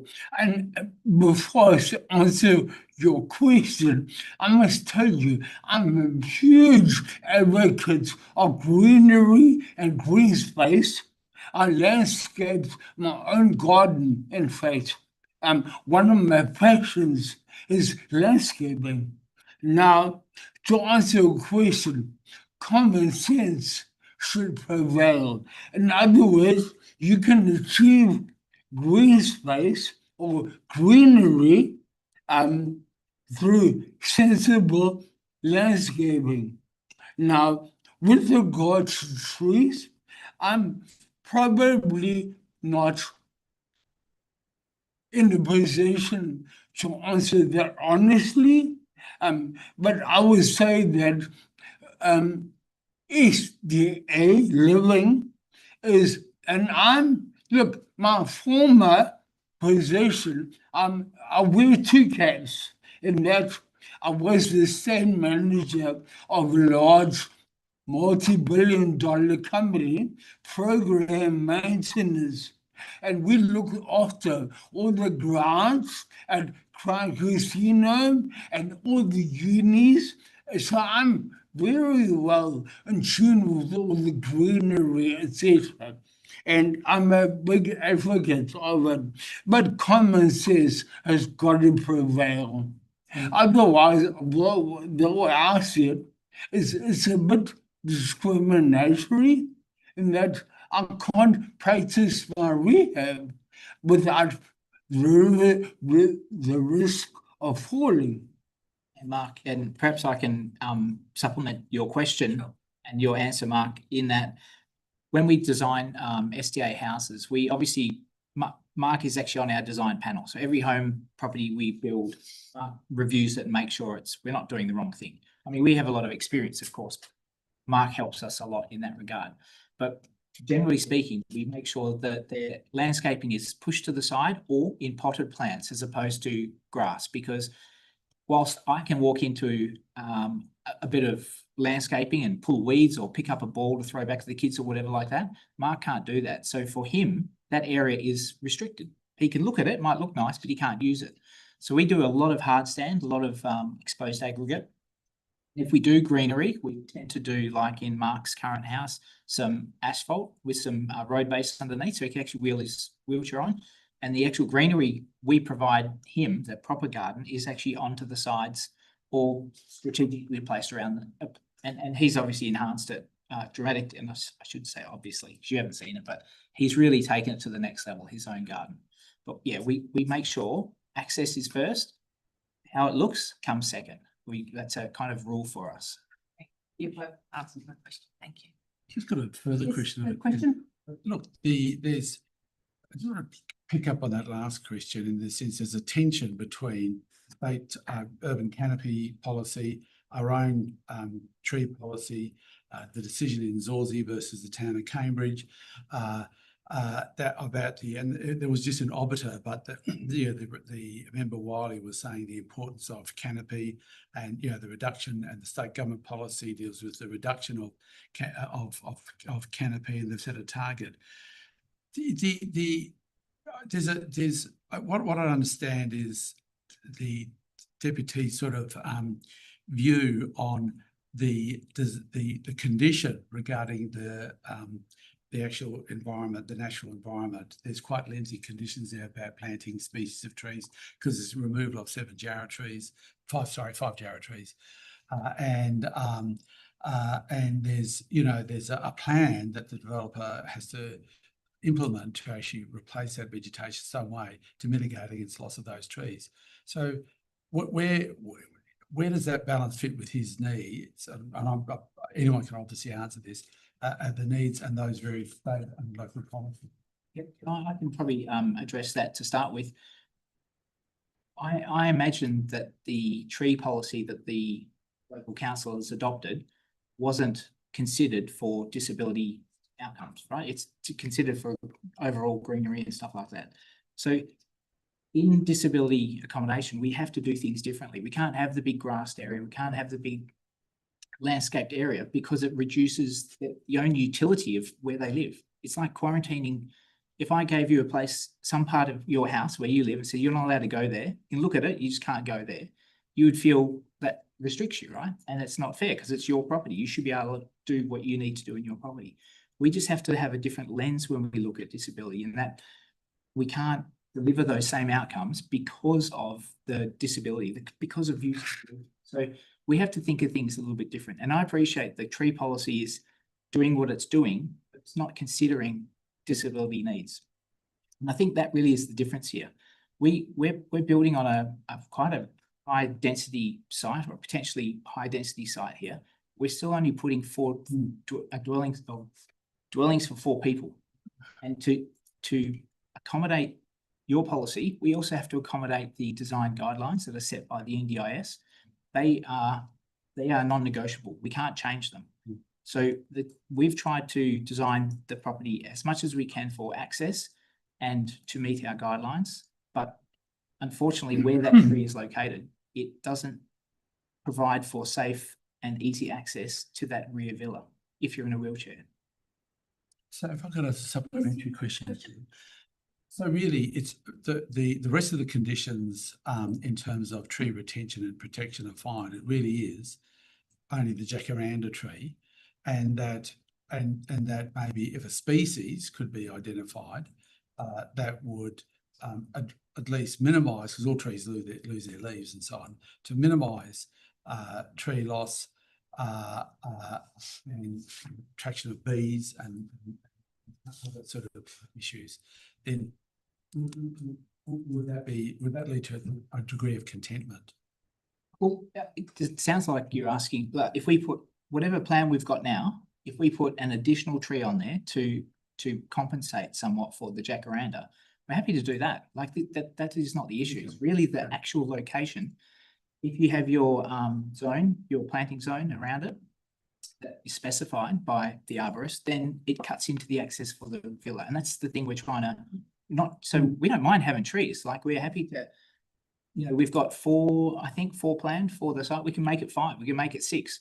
Like that's not our issue. So I don't mind spending the money to do that. That has nothing to do with that. This is really just protecting Mark or whoever's going to be living there, their access. That's right. It's the access. Yeah, absolutely. Yeah. So Chair, just one more supplementary question if I could. So there's no issue with a deep rooted tree there rather than, let's say, just a tree in a pot or something. There is a bit because the deep rooted tree has a certain space around it. Deep saw tree. Yeah, it has a certain space around it. So if that space is going to cut into access, then we would go, hey, we don't want that. But we have other areas we can put trees in too. And that's what I would suggest. If that's really the main game, but let's do that. We're happy to do that. May I add as well? I think it's a question of species and management. With the existing tree, it's just unfortunate that it causes the issues that you have raised, and it's so big at this point that it's just not practical to manage. Whereas we're proposing a new tree actually very close to where that one is. It's shown on the plan that'll be on the slideshow soon. And the benefit of planting a new tree, as much as there is a canopy impact in the short term, is that because Lumen Living's model is to hold the site, own it, manage it, you can manage its growth to ensure that the limbs don't grow over areas where it might drop vegetation, and that over time there's control. Yeah, we can do that too. Yeah, I'll leave that there. Thank you. Any further questions at this juncture? If not, we will move to our second presenter, Andrew Hagen. You may have already covered some of your matters. I have quickly, and look, I just wanted to say it probably might have been more ideal for me to talk first, so I can tell you what we do as a business. So we just build these SDA homes in Western Australia. We've got them from Cheltenham through to Bunbury, and our point of difference in SDA, and we like to think we're amongst the best SDA developers in Western Australia, is that all of our homes are highly sustainable. So we only build out of timber, which is a bit, maybe not so much now, but certainly when we started, it was a bit unusual. Everyone usually builds out of brick. All of our homes are over 8.5 star NAFAS rating as well. So we really value sustainability in all of our homes. So it costs us a lot extra to do that through double glazing, extra insulation. But we do it so that the people that live in our homes, who technically are amongst the poorest people in Australia, they don't have to spend too much money on their utilities just to stay warm and comfortable. So that's the thing that we do for them. I mean, we do a lot of stuff for them in our design and what we do. So this is our principle. We also provide solar and battery backups to also reduce their utilities further for all of our homes we do. So we like to think we're innovating in terms of sustainability and building materials, trying to set a new standard. And I don't think anyone in Australia is actually building all over 8.5 star NAFAS rating properties. So we're really proud about that. And I think that kind of personifies what we're trying to do even here today, is that we're protecting the important things that matter, which is the people that live in our homes, and giving them the best life they can do. So this is what we do as a job. And this home in Wembley is going to be another example of that. And I think Mark has actually lived in 4 SDA properties around West Australia. Only one of them is Lumen Living's home, which is where he is now. So he can testify to our properties versus other ones about the effort we go to make them as good as they can. So we really appreciate your support, and it's really all about protecting Mark's or people like Mark, their access. Thank you. Any questions to this presenter? Yes, going to Dale Page and then to John Syme. Yes, please, Andrew. I note from the RAR and the plans and so on that there aren't any storerooms that would usually be proposed with dwellings, group dwellings. And that there was some commentary made that the storage needs may be different or are different. Can I just check if there is a need for storage of larger items, how does that usually get accommodated? So in 2 ways. So all of the villas have got 2 bedrooms in them. One of the bedrooms is allocated for on-site overnight accommodation, but it doesn't mean that's what goes in there, because some people need it, some people don't. It's kind of person specific. In the case of Mark's villa where he lives, he's got a spare room, and that is his storage area. So he uses it for storage, and his carers come and go during the day. In addition to that, we provide a shed in particular for the villas, because of that restriction in storage. It's not the same. And Mark's also got a shed as well where he keeps all of his stuff too. So we do both of those things. And in the house, it's a bit bigger and it's got different storage outcomes. Thank you. Questions? We're going to John Syme. No, go. No, you go, John. Probably I'm jumping the gun, or maybe to you, either of you. You're seeking deletion of all clauses in. I'm going to the conditions actually. You're seeking deletion of all the conditions regarding the jacaranda tree. That's 4 and 5 and 6. And also, I'm particularly looking at condition 9, and you're seeking exclusion of 9E. Now, the question I have is, and this is the context, we're losing 4 or 5 very big jarrah trees. One goes up to 17 metres. We're losing a 14 or so metre jacaranda tree. Your current landscape plan replaces it with 4 Banksia menzies, which are sort of nice trees, but they're not very big. They're sort of at best 4 or 5 metres or something like that, and they haven't got any appreciable canopy. They're a nice tree. That's it. Now that's not much of a trade-off. The question, in my view, the question is, how do you intend to meet if we approve all of this and you're left with this, how would you meet 9F with the current landscape plan, which requires measures to to achieve replacement canopy outcomes commensurate with the approved removal of regulated trees, which is the ones I've just talked about. Including the location of canopy trees to contribute to streetscape and public realm outcomes to the satisfaction of the town. That's a big planting ask if it's properly administered. How can you meet that clause? Yeah. No, we wouldn't be able to. How would you maximise that then? What's the best we can expect? Well, I think it comes back to what we were talking about before. Like, we've got areas of landscaping in the plan. If we can put some more trees in there, let's do that. What we're not going to do is put a tree in a place where it's going to restrict access. That's I understand the principle. We're consistent with that principle. How do we maximise what the town wants, which is ideally no reduction in tree canopy when you're proposing a substantial reduction in tree canopy. Yeah, look, to me, it sounds a bit challenging in that there's an area that's designed for high density living. And if you put high density living in there, you reduce this area of planting. So yeah, but we see plenty of high density projects around which have got substantial planting. Substantial planting or the same planting? Like, I guess is what I'm saying is we're trying to deliver something for a very specific and unique need, which requires us to have a lot more hardscape, right, for access. I understand. Sorry, so that's how kind of question. I understand your argument. The question is a specific one. How far towards this outcome can you go? Can I just check? You are seeking to delete that portion of 9F, are you not? Yes. Yeah. I guess we're not wedded to Banksia menziesii as a species. I think we would be prepared to have a further conversation with the town post-determination about exactly what species of trees are in that location, because of course there are some species that, as you said earlier, Mark, don't drop specific types of leaves. We would be prepared to do further work in that respect, but I guess none of us are horticulturalists or arborists or anything like that, so we're not able to. Have you got one on your team? Well, we don't have either of those, although we've engaged a arborist to do that report. But we picked the species from the list that the council provide us, right? So if you're suggesting that maybe a different tree is better, for me, if that's important, let's do that.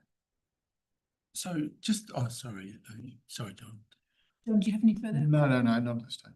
And also just interjected, I think we've got to also distinguish between normal living and special disability accommodation. And I'm not getting that is entirely embraced. Thank you. Would you like to continue? Yeah, look, thank you for that. Just to carry on from Simon, it's still, if a condition, you want to delete a lot of the conditions, and as was accurately described by Member Stein, but I'm looking at alternate maybe conditions that could be in there, which meets the needs of your residents while still maintaining, because it's not landscaping, it's canopy. And that's the core issue. And why canopy? Because it's death by 1,000 cuts otherwise, and the canopies will just contract. Creates a hotspot, which is all sorts of, and plus other negative issues, including mental health and so on. So if there was, if this was all to be approved and there was a condition put in place that you would provide to the town a landscaping and canopy plan that would accord with the, you mentioned a code or regulation, would accord to that, while at the same time maximising the canopy to the satisfaction of the town. Would that meet your needs? Yeah, absolutely. And I'm assuming that type of condition would be based on reasonableness. Like, for example, we've only got a certain amount of landscaping area, and we could plant 14 trees in that area, but in that landscaping area. But that wouldn't solve the problem, because there'd be too many trees in one small spot, right? So I'm happy to work with it if it's like if two big trees can fit in that area reasonably, like if that's what everyone, you know, the guys from the council go, yeah, those two trees will fit in that space reasonably, we'll put them in, absolutely. So I am happy to do that. I think the fact that it's codified somewhere, and I must say I haven't seen the disability, the full tree code, you know, if there is one, I wasn't. There is. Anyway, oh, there isn't, okay. Then look, you know, I think we could, yeah, if it is approved, I think a condition could be, I mean, I understand, look, I'll leave that submission rather than. That's good. Follow-up question. You up to having a landscape architect on your team, so frankly, I think that would be useful. We can hire, yeah, absolutely, we can bring on a consultant to provide some advice. Yep. And just to touch back to the storage again, so each villa has like a shed at the back of it, is that right? Yeah. Okay, they're noted on the plans. Yeah, okay, sheds, yeah. Yep. Okay. Thank you. We will move to our last presenter, Nick Greenwood. Would you like to present your? Thank you. Probably said everything now. I'll try and keep it new. Yeah, well, I had a PowerPoint to speak to.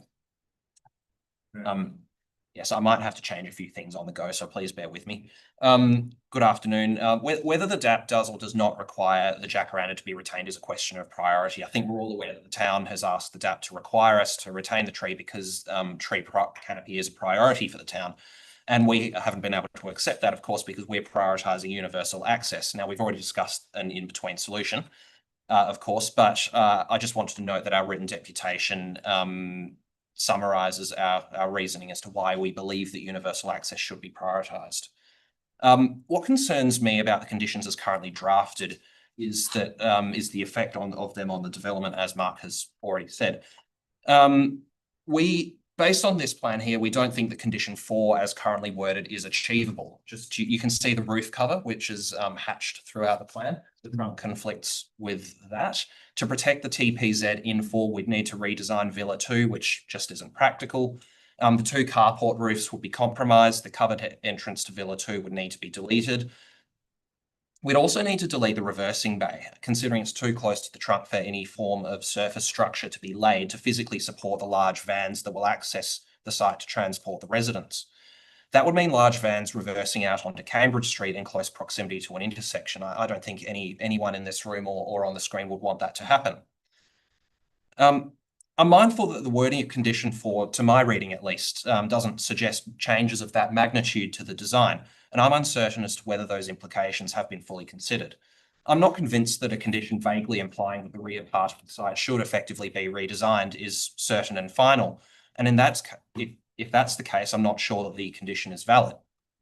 I'd also like to note that this jacaranda tree doesn't exactly provide an outstanding contribution to the local tree canopy. While this image was admittedly taken in winter, it's clear that the canopy of this particular specimen is limited compared to many other jacarandas. So next slide, please. On this basis, we're seeking for a number of conditions and an advice note to be deleted. Separately, we're also seeking minor amendments to conditions 1 and 15H to extend the substantial commencement period to 4 years and clarify the dilapidation survey requirement, and also deletion of condition 14 as there's no need for a waste management plan under the R codes. The town officers have agreed to deletion of condition 14 and amendment of condition 15H as we've proposed. Thank you, and I'm happy to answer any questions. Thank you. Any questions from members? Thank you. We are going to a member, Kate Barlow. Would you like to? Thank you very much. Mine relates to dilapidation. You only want to do, you are nearby. You don't want to do nearby. You only want to do the neighbours. Yes, the reason for that is because the construction is quite lightweight, being timber construction. The works themselves aren't overly substantial. You might be able to talk to that a bit further. Sure. You're right. They are lightweight construction homes. So it's not a substantial high-rise development. It's like building they're single-story dwellings, and they're all lightweight. So that would be the only place on the eastern side. Well, if you have a look on the western side, there's quite a large car park, and then the building is further away. So it's a recent building. Yeah. Yes. Whereas I think lots of the properties on the eastern side have been there for quite a number of years. So therefore, I'm very supportive from a previous experience that the dilapidation report goes in for a wider range than what that you're suggesting. Yeah, is that because of the construction method? Because ours is a lighter style of construction method than a traditional house. So are you suggesting that we go wider for that reason? Well, just that from different reasons, building has actually in the area altered. We've had reports on dilapidation for different reasons, right? Yes. May I speak as well? So we're prepared to do all of the adjoining properties just for the one to the west, because that substantial car park is directly adjacent. We didn't see the need to do the office building that's on the other side of that. I think this is a question of threshold, and so with permission from the presiding member, if I may ask a question, what is the town's standard requirement for a dilapidation survey in terms of radius? I can't answer that. I defer to Mrs. Yeah, specified it. Did you want to provide any feedback on that? We can provide some feedback. Sorry, So we based just- on that, We just might have to just check with the sound. We can't hear you very well. can you hear me now? Very quiet. You just have to maybe speak a little bit louder. Yeah, I would be happy to talk to the Councillor Barlow. So basically 200-meter radius is the standard that we normally use for dilapidation reports. 200-meter radius. Did you say 200? Yes, generally, but those are for larger scale developments. So from the administration point of view, we didn't really mind the applicant's suggestion to amend the condition, but we'll leave it up to the presiding DAP members to decide on it. Thank you. Is there any further questions from panel members at this juncture?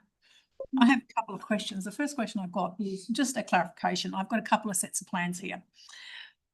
And there are two, the plan that shows the tree 11, is DA01A, Rev A.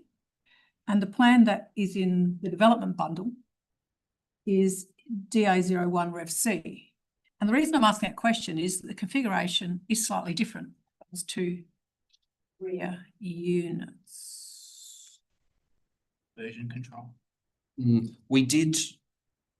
So the initial plan set that we submitted was slightly different to the plan set that DAP is reviewing. We did make some very minor changes to the configuration of that rear part of the site through the DA process. The reason that we did that is because after we lodged the DA, the town provided us with some commentary that we resolved. But as part of that process also, we noted that there were a few aspects of the design.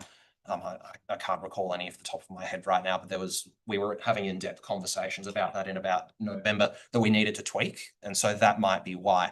If you can go into if you could just go into the system, into the agenda, looking at, I just want to clarify because I've got some questions, and the questions I've essentially got are to DA01C, which is the site plan. It goes to the design, the floor layout design, and the outdoor living area. So it'd just be beneficial if I'm directing my questions to the right layout. Just bear with me while I scroll through the document. Yeah, it's electronic page. If you're in just part D, 25. If you've downloaded the whole agenda, I can't. Yes, in the correct one. Yes, revision C. Is that the plan that you say is the one we're determining?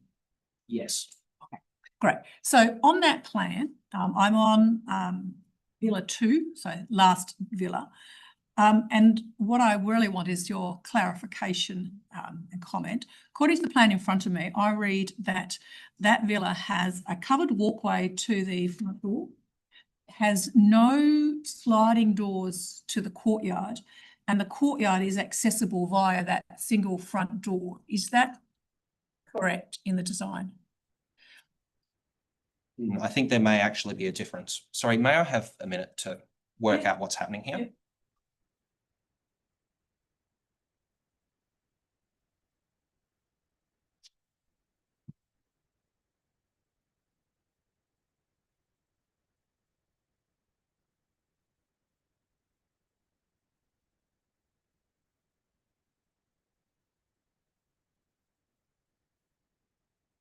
This plan is date stamped by the town of Cambridge. Amended plan received 10th December 2025 in red. So I have just found a Rev D on our records that reflects the plan that we had shown with the jacaranda previously. Rev C is to be outdated. Can we just get some clarity? If I can ask the officers, if you could just come in for this moment as well. Could you just clarify the set of plans that are plans Yeah. that to be? So the town had initially requested a change due to the sightlines variations triggered within the access of crossover, but that was to the front of the property, and we received amended plans based on that.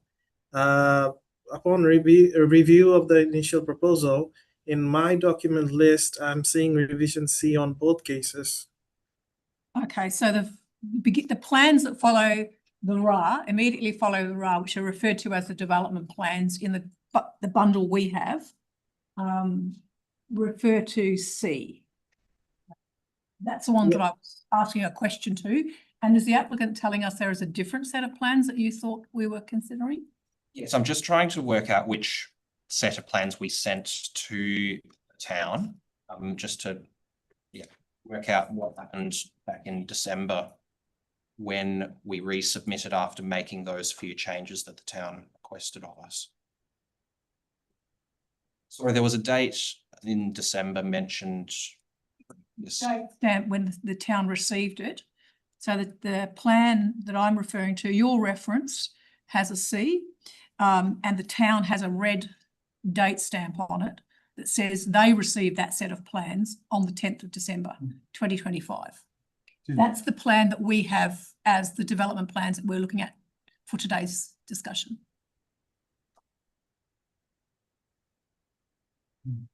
You got the RA in front of you, that's. Yes, no, I've just found the version that we emailed to the town on the 10th of December, and I've opened the attachment and it's Rev D. So I think something may have gone astray here. Okay. So we don't have Rev D in front of us. We have Rev C. And I don't know the extent of the changes that we may be requested to be thinking about. Let me just compare the two.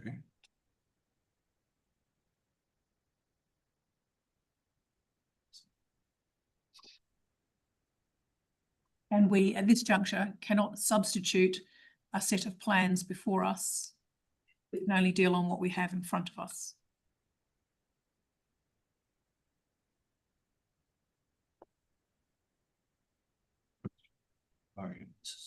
This version has to do with the driveway, extension of the landscaping strips. So that then there's the three.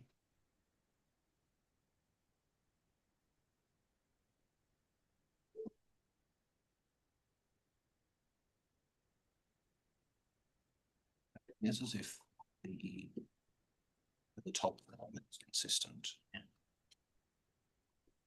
Just this bit at the rear of the side. It's the roof cover and the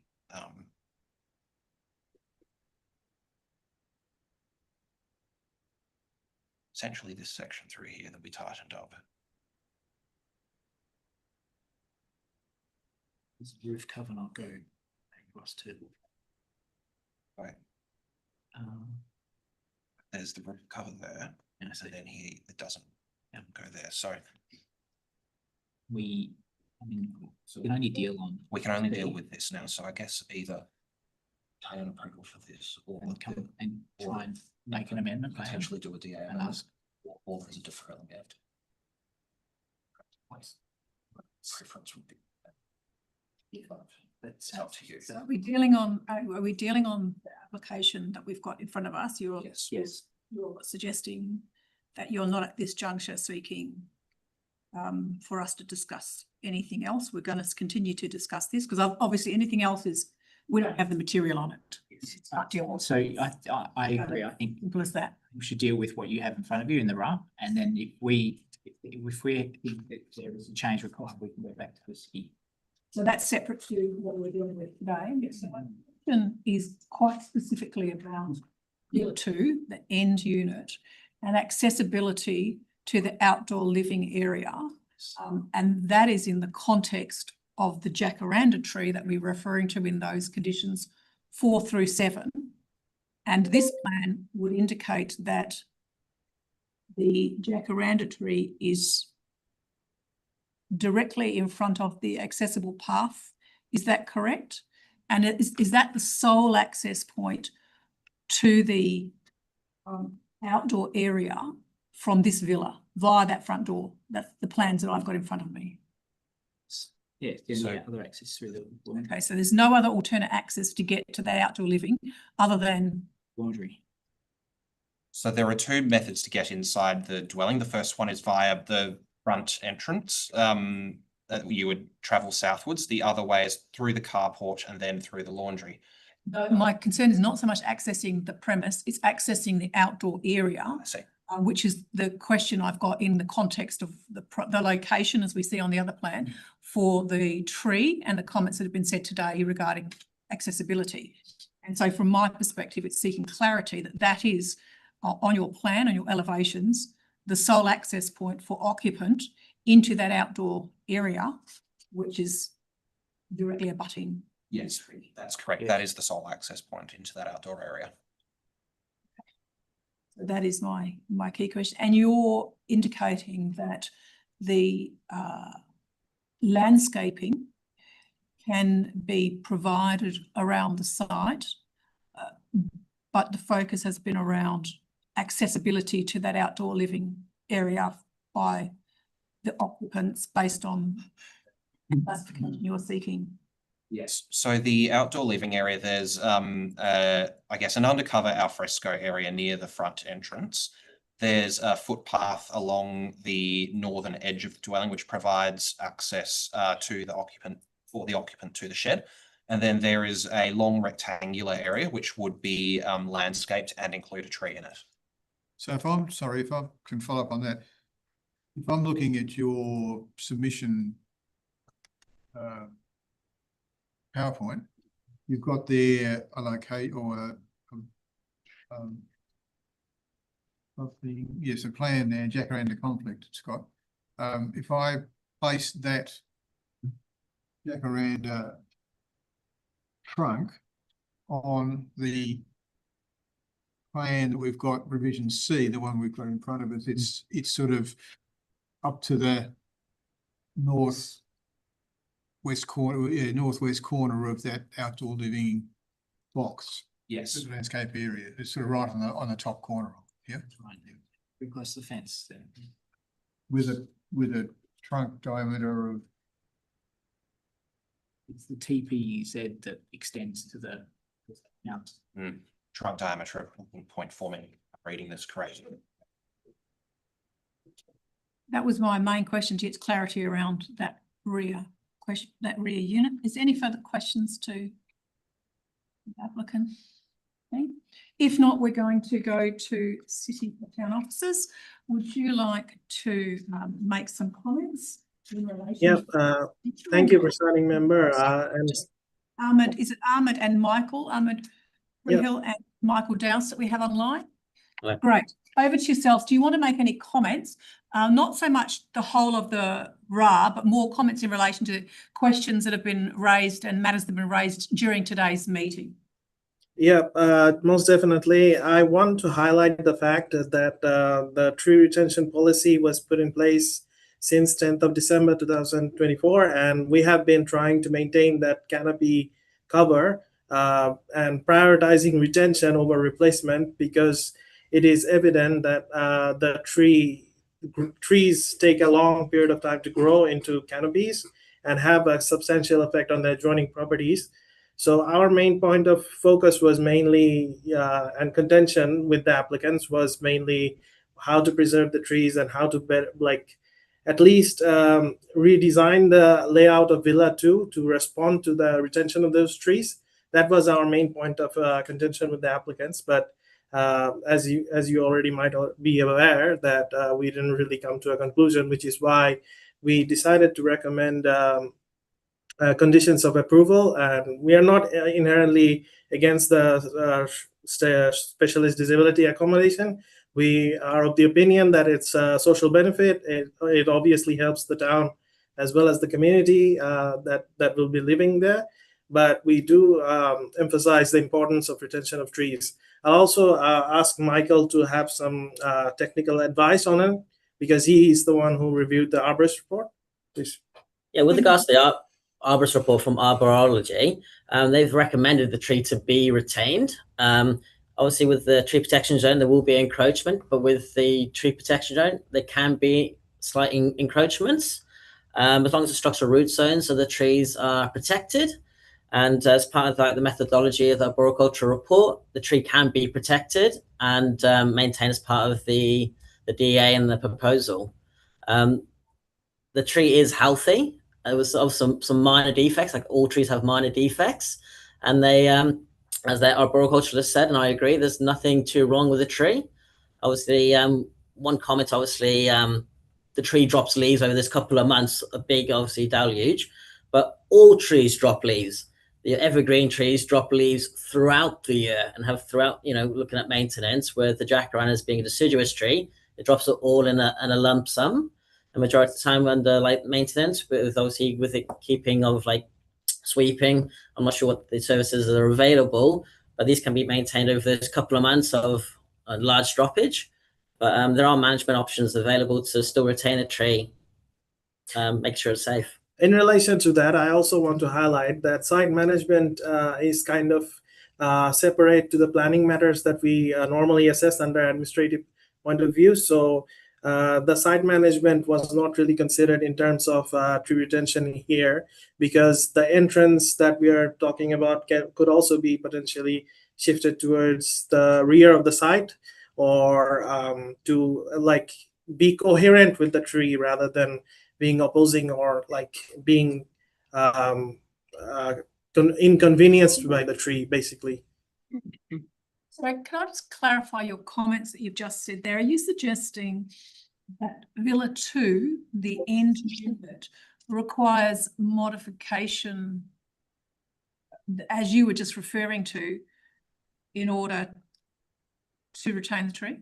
That was a possible consideration, which is why condition 4 was coined as prior to lodging the building permit, amended plans to be provided to the town, to satisfaction of town, to ensure that the tree is being retained, as well as the adequate access to the resident is also being provided, to ensure both metrics of the spectrum are being addressed, basically. Thank you. Any questions from panel members at this juncture? We're going to Dale Page. Sorry, can I just ask council something? It's not just a question. Does council knowledge that the tree is not endemic to Australia? Look, we weren't going to go into a question answer, but thank you for your comment. We're going to have some questions from panel members on a raft of things, and I'll get the officers to respond at this stage to questions from panel members. But thank you for that question. Over to yourself, Paige. I have a few questions about this, if you don't mind. So can you just remind me why you were happy to agree to the removal of the other significant trees and not this one? Why is it okay to take the others? I'll let you take. It's more with the need of, it was actually like a compromise. Obviously, the town understands the need of disability housing. Obviously, we don't want to lose the canopy cover, but as part of their plans, this tree was obviously can be retained, and the arborist that has been employed by the applicant also recommends that this tree is retained as well. So we went through. Can I just push you on that, because that's not really addressing my question. I'll also add to that. Sorry. Well, sorry. Yeah. I'm asking how you got yourselves to make the call that it's okay to take the other trees out because you think there's merit in doing so, but not this one. Is it just because it can be accommodated in your view? So it's not really about value? Because the other trees, I'm assuming, had value. You've talked about them as being significant trees, but you're okay for them to go. So is it just because of the location of this one, you think it's okay? It could be retained? Is that what makes this one different to the others, that you're okay to let go?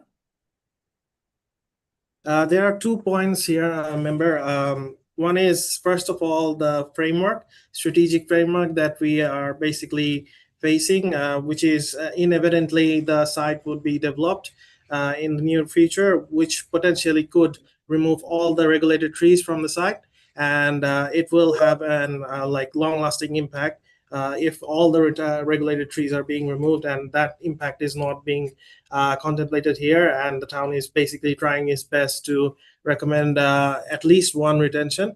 And the second factor is the health of the trees. So we basically went through the arborist report and the state of the trees that were basically reviewed by the arborist as well as the town's parks team, and we came to the conclusion that almost all the trees except that jacaranda had some issues that would basically have very short-term impact on them, and it would need to be removed regardless of the situation. So Thank that you. was our main point of. Yep, you've answered that question. So thank you for that. So I'll preface the next question. I don't think anyone in our profession wants trees to go, right? So let's operate off that basis. But and certainly admire the intent of your policy.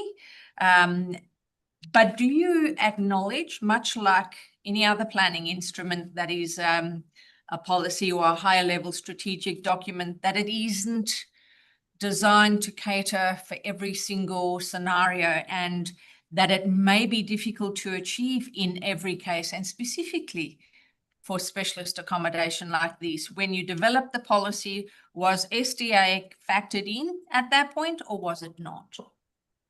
Not directly, remember, but we do contemplate that this particular design, the scale that is being proposed, the landscaping that is already being proposed with the trees also shown on the plans, we are of the opinion that those landscaping areas, they can be adjusted.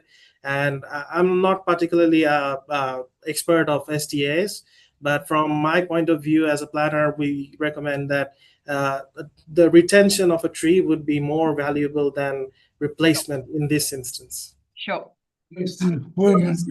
Sure. So just a couple more questions from me, but just the last one on the tree. So when you advertised this DA, the plans that you advertised, did they show or indicate removal of the tree or not?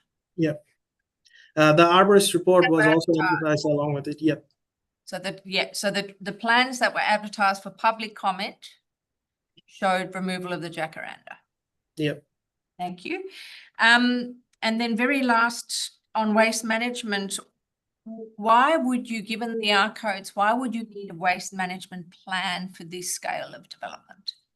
So this is a point of contention that we were having internally, administratively, in relation to waste management plan, the dilapidation report, the associated conditions that go with major developments. But we were of the opinion that since it is a development assessment panel application, we would leave the development assessment panel members to decide whether to keep this condition or not, because we weren't really 100% sure whether it would fit the criteria. Okay, so would you ordinarily require a waste management plan for 3 group dwellings? No. Wherever they are? No. No. Generally not. Yep. Thank you. Any further questions from panel members? Going to John Sy. Yes, just a quick question back on that discussion on the tree. What do you say to Mr. Esling's evidence that in his experience, jacaranda trees as a species are entirely unsuitable for people with disabilities and therefore SDA housing? I would leave that to Michael, because does that change your view of the appropriateness of your conditions? Unfortunately, I can't really comment with regards to the SDA. So I've not been as part of that and seen any regulations with regards to that. But with my comments with regards to like the leaf dropping, like I mentioned earlier, all trees drop leaves. With jacaranda, they drop it in that couple of month period, with also like the likes of the Banksias, they drop leaves throughout the year. So with the jacaranda, there'll be obviously intense management for those couple of months. But with the likes of native evergreen trees, the management there is also throughout the whole year. So you don't accept Mr. Esling's evidence specifically on jacaranda trees? With all due respect, Member, in these cases where we are not really aware of living conditions within an SDA, we can't really comment on whether it would actually impede their livable situation or not. But realistic point of view is they are proposing trees as replacements, which will also impact their livability conditions to a certain degree due to the leaves falling as well. Maybe not to the scale of jacaranda with the flowers and everything, but generally trees are always having litters for their existing. So there are also some site area coverage within all of our properties that we normally do not access. So having that kind of separated landscaping area for significant trees, I think, would be idealistic scenario in this instance.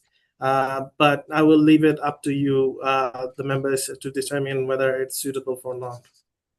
Thank you. Members, are there any other questions to town officers? Thank you. I just got my last question is in relation to the tree retention. I am talking about tree 11. Is your position based on retention primarily the material that's come out of the arborist report? We did a site visit recently about whether or not the jacaranda tree would have like retention issues or not, whether it's actually on the verge of dying or anything of that sort highlighted by the applicant as in their presentation. But from that inspection, as I've included that in the report, it's pretty well condition and it's healthy. So I don't think there are any discrepancies there, but we haven't done a internal site visit for the other trees that were listed in the arborist report. Thank you. Do you have a question? Just one follow-up, if I may. Look, thinking of the planning framework that applies to this site and thinking about your future vision for this area and the density and the scale and that type of thing. If you received a proposal that actually ticked all the boxes, but was designed to eliminate this tree, would you be recommending either refusal of the application based on retention of this one tree, or would you be recommending conditions that required redesign based on this tree? I'm just thinking if this is a higher density area, let's say you got a proposal for multiple dwellings at the R60 and it ticked all the boxes, would you be taking the same approach as this?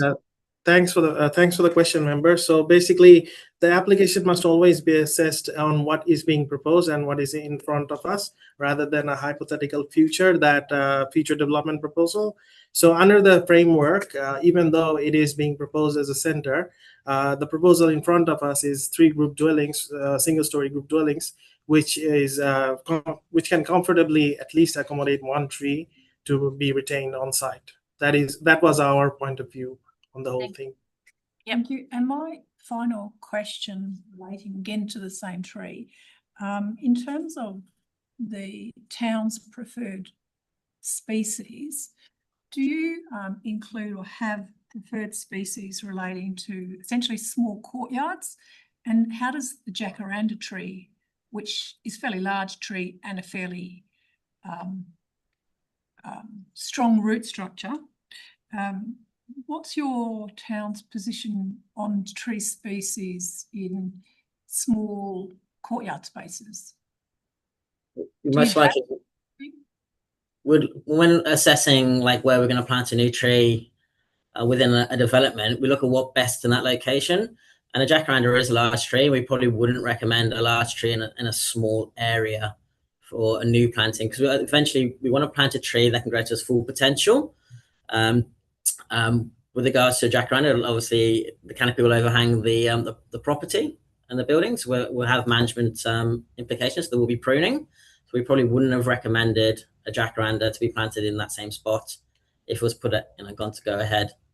But the tree there is currently there, and we'd like to, like I said, retain it. I understand what you're saying. Yeah. Thank you. That's my only comments. Is there any questions from other panel members of the discussion? If not, we will move back to the agenda. As per the DAP standing orders, there's a recommendation at the beginning of the report. Is there a move of the recommendation as written in the agenda? It is moved to Dale Page. Is there a seconder? The report as written. It is seconded. Mayor Gary Mack. Would the mover like to speak to it? Yes, thank you, presiding member. I will support the recommendation for approval. But before talking to the substantive motion, I would like to move a series of amendments, if I may. The first of those is to extend the validity period outlined in condition 1 from 2 years to 4 years. Is there a seconder for amendment 1? It is seconded. John Syme, would you like to speak to that? Yes, please. Look, before we even got the request from the applicant, it was something that I had identified in reading the report. It is unusual nowadays to only have validity period of 2 years.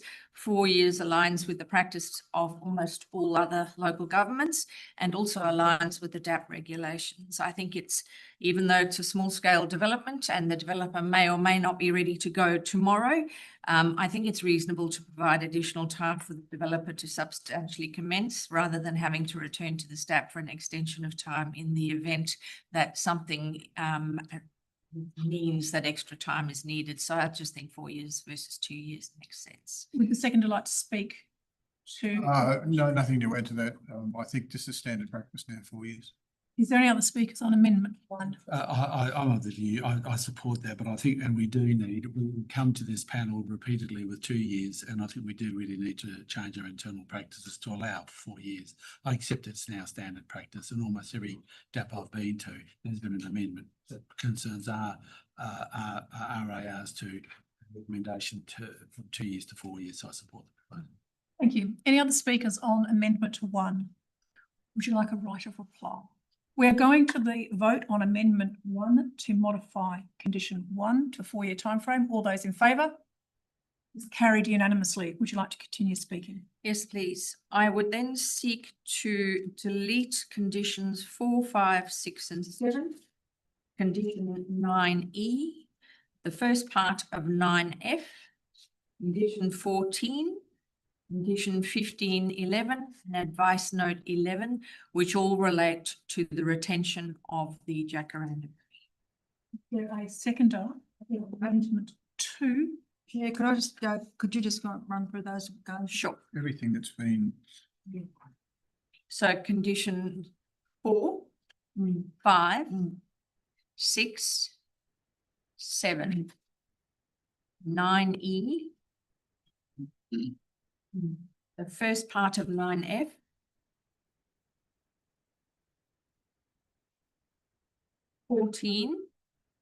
deals with waste management plan. Okay, not 14, sorry. 15, condition 15, 11. 15 L. In L. And advice note 11. Thank you very much. All of those relate to the tree retention. Is there a seconder for this amendment? It is seconded. John Syme. And in doing so, I foreshadow an amendment to condition 9, which would associate with this, but that's a separate issue. Would you like to raise it? Because I might move it. Deal with it separately. Okay. Look, as I said earlier, I think this panel, certainly the state government and local government, are very cognizant and very concerned about declining canopy cover. And I applaud the town for having a policy that actually looks at that. A lot of local governments are yet to get there. I certainly support the need to retain significant trees wherever reasonably possible. But I think that's the crux for me here. Is it reasonably possible in these circumstances? I note and I accept the arguments put forward by the proponent team today that for a development like SDAU, I don't think this policy properly contemplates the living needs for SDA developments. And so I think there needs to be a level of pragmatism. What I've heard today is that the tree has been selected for retention because it's healthy enough and because there was an opportunity shown on the plan for potential retention of the tree. To me, that isn't good enough reason to put a tree in a space that's going to severely impact the quiet enjoyment and living quality of the resident of that unit. I think that picking up on what the proponents have said, there will be landscaping that is done as part of this development. I do take the point that other trees drop leaves. From what I'm hearing is, well, it may not be a tree of the similar scale, and it's not just leaves, there's blossoms here that get all slippery. So it's a little different. I also am of the view that if you're going to put a higher density vision in your underlying planning framework over a site, you give it higher density, it's a center, and that's where you want to push density, then you really need to seek to retain trees that you will really die in the ditch over because they are so special that you will get the whole development designed around them. I don't get the sense from what I've read and from what I've heard, even from the city's offices, that this jacaranda tree, and certainly from looking at the pictures of it, not an expert, but just looking at it, I don't get the sense that this particular jacaranda tree is so very special that the development should be compromised because of it. I ordinarily seek to try and retain trees in developments, and I have been known to push for that, but I just think that the policy hasn't really contemplated this type of specialised accommodation. And I think in this particular case, it makes sense to let the jacaranda go. Thank you. Would the seconder like to speak to Amendment 2? Yes, and look, I must declare a prejudice. I don't like jacaranda trees at all as landscape elements. So I sort of preface it with that, and for that I apologise. I find them not very good shade cover, and they are very, very messy trees for a large time, but large periods of the year, much more than a lot of other places. And I'm very interested by Mr. Elsing's comments and his lived experience with them. And I think it really is important for us to take that sort of information on board. I think it's no good in this case, and I think that the need for maintenance or growth of tree canopy is critical. I understand this, but I don't think you achieve it by requiring an inappropriate tree in an inappropriate location.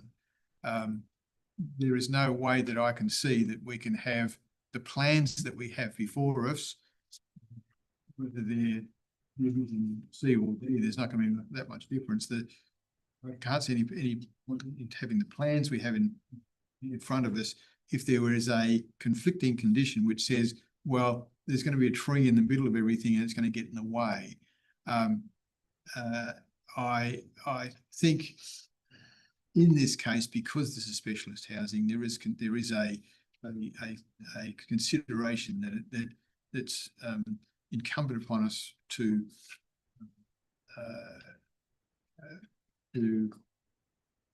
take on board and to understand. When all said and done, planning is about achieving outcomes for people who are not only going to use the buildings themselves, use the development. That's their primary purpose. There is another purpose of employing of making sure the public realm and the public generally is advanced, but we must take into account the people who are going to be using this, and if they've got particular needs, and this is designed particularly for them, and there is a conflicting requirement via this retention of a tree, then I think if we're trading one off, I think in this case, because of those reasons, because of the nature of the tree, and because there are alternatives available, I think the tree should go. Thank you. Are there other speakers in relation to Amendment 2? Look, yeah, with some reluctance, I do support Member Simon and Member Page. And it's the evidence that I give way to is from the lived experience of Mark, but also, you know, I'm cognizant, and I will foreshadow an amendment, whether it be an additional condition where they do present, they do engage a suitably qualified and experienced arborist before a building permit is issued, to submit to the town a landscape plan that includes suitable species of a tree that accords with the disability, access and mobility needs of the residents, but as far as possible, will accord with the town's tree retention policy, a local planning policy 3.25. Now, that gives the option, and I didn't hear any opposition from the proponent to that. In fact, he supported different species of still ensuring a canopy, because at the end of the day, the loss of canopy impacts everyone, including whether people have various levels of ability, and the impacts of hotspots impacts them just as much. And I don't think, as Member Wiley said, and I come back to obviously Zorsey and Town of Cambridge, a case that I know well because it involved us, the needs that it can't be tree retention cannot be an afterthought in town planning, and which is what he said as I said in Obiter. But I still put weight on that, and so we're the decision-making body here, and so I do foreshadow that amendment, and as I say, I don't hear any opposition. I'm not keen on drafting things on the run, but I've drafted something, and to actually provide for what the residents will need is some form of canopy, and but the suitable canopy. Now, I certainly take on board the flowers, the seeds. I'm not so persuaded by the fact it's an exotic species or not. It's more the canopy I'm worried about, but I do take on board that. So I do support, and our own officers were saying ordinarily they wouldn't recommend a tree for that spot. So I do support the removal of that tree, but it's with reluctance because, you know, canopy is shrinking, and as I said earlier on, it's death by 1,000 cuts. Any other speakers on Amendment 2? Just that I'm supportive of it, because once again, I don't think that people with a disability should be disadvantaged that they can't get out of their own home and taken, or what you've taken into consideration. But also it's very hard for us because we do have the tree policy and we have lost a lot of trees, and so therefore, you know, I'm supportive of this amendment, but also to being aware that the developers are going to replace some other trees, so that, you know, I'm supportive of it. Thank you. I will speak to this amendment. From my perspective, my consideration has been on the development in front of us, and having a level of certainty to its form and layout.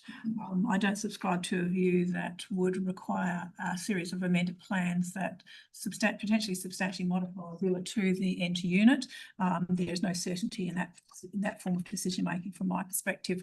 I'm also acutely aware of the comments that have been provided in today's meeting, as well as in the documentation, that there are a number of trees on this site. I've been out to site. Is quite heavily treed at the back of that property, and it adjoins the commercial area, which has limited trees in it. However, there is a very small pocket of a couple of, I think it's just it and the neighbouring tree, other than the neighbouring property, and other than that, it's essentially been built in a more dense development. That being said, the trees are quite nice on the site. The large trees that predominantly are being removed relate to aligning with the existing development. I do like a jacaranda tree. That's been a comment made today, but my objective consideration is that in this location, for not just the user an occupant of the property, but also for the layout of the plan that we have in front of us, the jacaranda tree at that scale on that site would require quite a substantial work on site in order to protect it. And there is questions as to whether or not, given its root network, it would be able to be retained without substantial change. And from my perspective, that is a significant change to this development. I also note that the design of these proposed, as I earlier cited, particular Villa 2, has its direct access from that portion of the design of the dwelling directly opposite the substantial tree. And again, from an accessibility perspective, if I specifically talk to the occupants of this form of housing, it does create accessibility issues. And for me, balancing out both the configuration of the plan that we have in front of us and the certainty into the decision making of that plan with the nature of the scale of the tree and size of the tree and its requirements, as well as the specialist needs of the occupants. When I balance those elements out, from my perspective, I do not support the retention of that tree, and I do support the removal of it. And as I've already indicated, jacaranda trees are beautiful, and everyone could hold a personal view about it. They have a very pretty canopy, but in its context, in this location, I cannot support the retention of that tree in the context of matters that I've already raised. Those are my comments. Would you like a reply? Just very briefly in closing, another issue that I should have raised earlier, and it came out as a result of a question that I asked the town, the officers.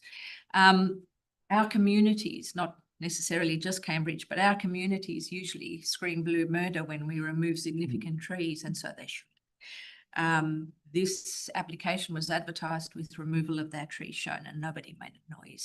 So to me, that in itself is not enough of a reason to remove a tree, but to me, it just adds weight to the argument that in this case, I don't think we need to retain it. We are going to the right of reply has been had. We are going to the vote on amendment 2 to delete conditions 4 to 7, 9E, 9F, 15L, and advice note. All those in favour? It's carried unanimously. Would you like to continue speaking? Thank you. I would then seek to delete condition 14, requiring a waste management plan. Amendment 3 is the deletion of condition 14. Is there a seconder? It is seconded, John Syme. Thank you. The proposal doesn't meet the threshold of the codes for such a plan. I think that, and in asking the town, they wouldn't ordinarily impose this requirement on 3 group dwellings anywhere else. I just don't think it's warranted for a proposal like this. I think it should be deleted. Would the seconder like to speak to? Yes, look, I agree. I don't think it's warranted for something like a 3 group dwelling like this. It's just not. And as we advised, it's not a normal thing for a 3 group development anyway. Would any other speakers speak? Just very quickly, thank you, Chair. Look, I support this deletion, of course, for condition 14. I mean, ordinarily for a 3-unit villa complex, we would just have the normal waste management services, and that's the practical reality. So it's a technical reason, as Member Page said, but also a practical consideration. So I support. Thank you. Any other speakers on Amendment 3? If not, would you like a reply? No, thank you. We are going to the vote on Amendment 3. All those in favour? Carried unanimously. Would you like to continue? Last amendment from me, presiding members, to amend condition 5H to specify that dilapidation reports will only be required for adjoining properties in the car park of 327 Cambridge Street. So this is a modification of condition. Okay. Is there a seconder for this modification? It is seconded, John. Look, I note the value of dilapidation surveys, and I think the 200 metres specified by the town is, or by the city is reasonable. But I think to require a survey of a building that's separated by a substantial car park is probably not reasonable, given the lightweight structure of the building, given the associated site works that would be required. I don't think it's necessary to push it beyond that. It's substantially set back from the site, so I think just a survey of the car park for 327 is reasonable, but support the principle other adjoining properties. Would the seconder like to speak to this amendment? Look, yes, single story lightweight building. It's not a substantial multi-story building with sheet piling. We really do need conservation reports. I think it's excessive to overdo it in this case, so I think it's appropriate. Any other speakers on amendment 4? Yeah, I've really got a question. My concern is not really on that new building to the west. It's more on the buildings to the east. And where would 200 metres come in on the east? I'm not very well. So the blocks are about 50 something metres in length. So they would be, it would exceed Streets away. yeah, across the back of it to the streets beyond it and the street behind it. And it would take it out to past the intersection. If you're looking at the intersection, one. There are older places around that area. That's why I brought it up. That. I'm not concerned about the new building on the right in the car park. I'm more concerned about those on the east, etc. So 200 metres would go a substantial distance from this site.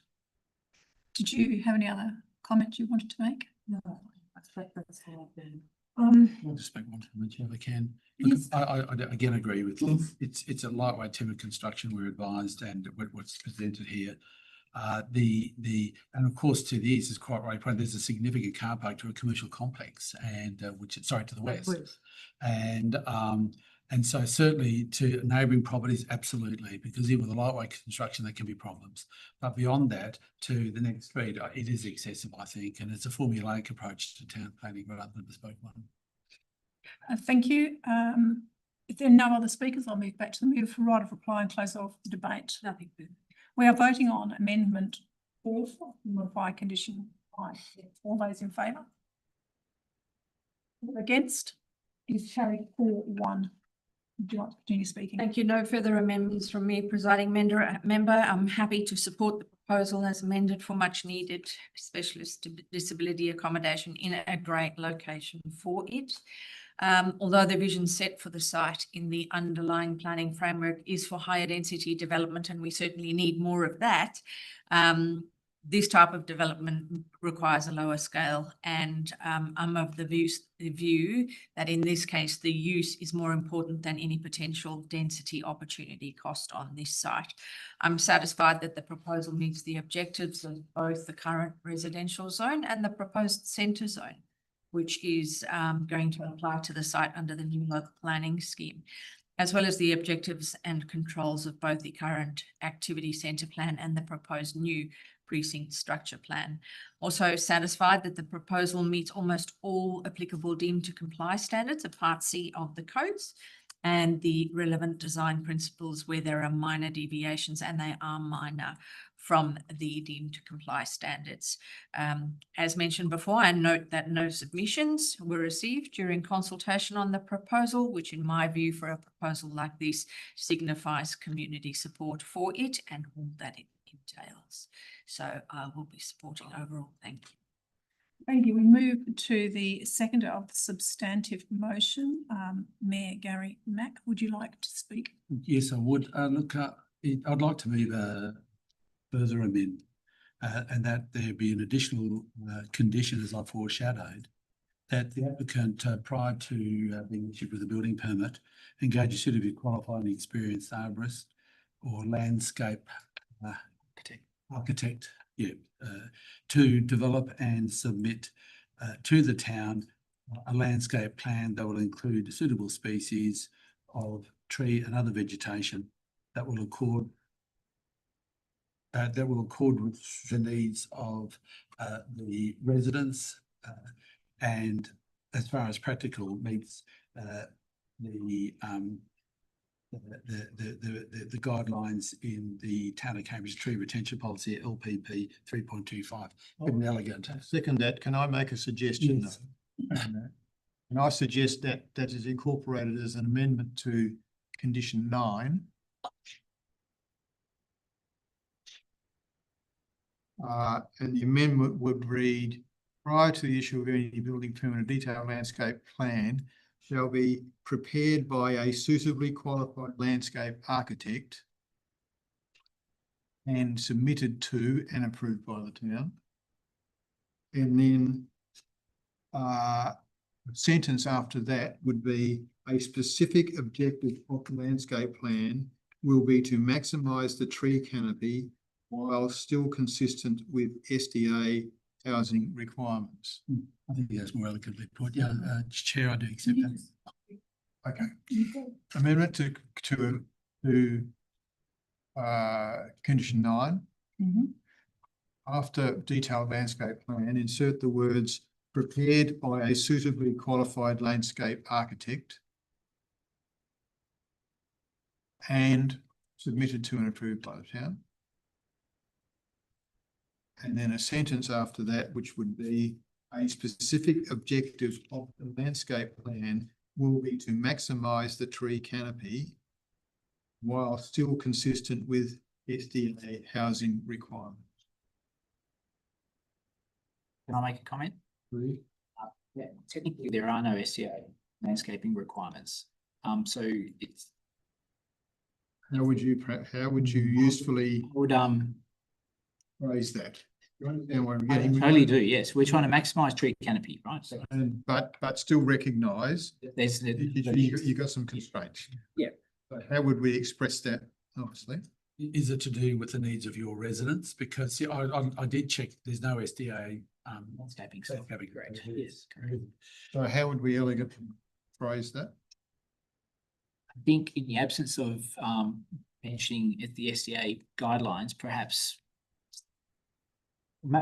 we can say reasonably maximising the tree canopy using the species endorsed by the city's. No. We've got a landscape architect. We've got a landscape architect to tell us all of that. Okay. But we want to maximise the tree canopy while we're doing it. May I suggest maximise tree canopy whilst being cognizant of SDAU of implications for SDAU living. Something like that. If there's no forms requirements, I think it's to talk about being Okay, cognizant of the implications. So while still consistent with SDA living requirements. Yeah, that's something I think that's good. Being consistent, still being consistent. While still consistent with SDA living requirements. Yes, that's good. Thank you for that. We'll achieve it.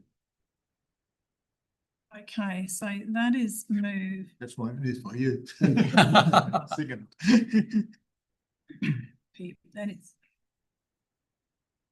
seconded by John Syme, is that good?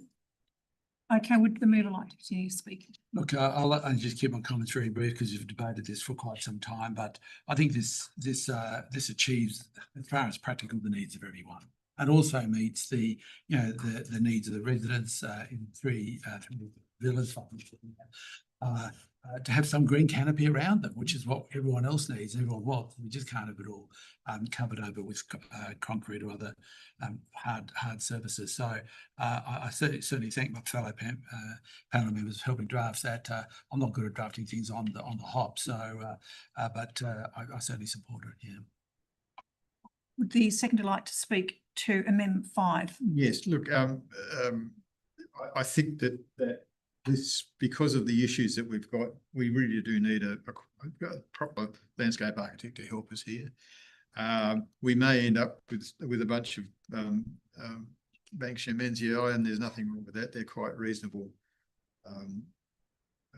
trees, even though a little small, but we may end up with something a bit more expansive as well and suitable. And I think if we've got the objective is to maximise the canopy, but keep in mind what the requirements of SDA living are, then I think this tries to balance everybody's requirements. Any further speakers on Amendment 5? If there are no further speakers, we're back to the mover for right of reply. I don't have any further comment, Chair. We are going to the vote on Amendment 5. All those in favour? It is carried unanimously. Would you like to continue speaking? Oh, thank you. This development, it's even though the new LPS2, which has just concluded advertising and the officers are writing a report, it is contemplated slightly higher density in that area, but given the nature of the accommodation, I think this is very suitable for the area that it is in, given that there's a supermarket within nearby, there's medical facilities nearby, there's other activity, and so the town supports a diverse typology of housing, and which this is one, and the fact that we've received no objections from any resident, I think it demonstrates the enthusiasm for a diverse topology, and it's just not in terms of design; it's also building materials,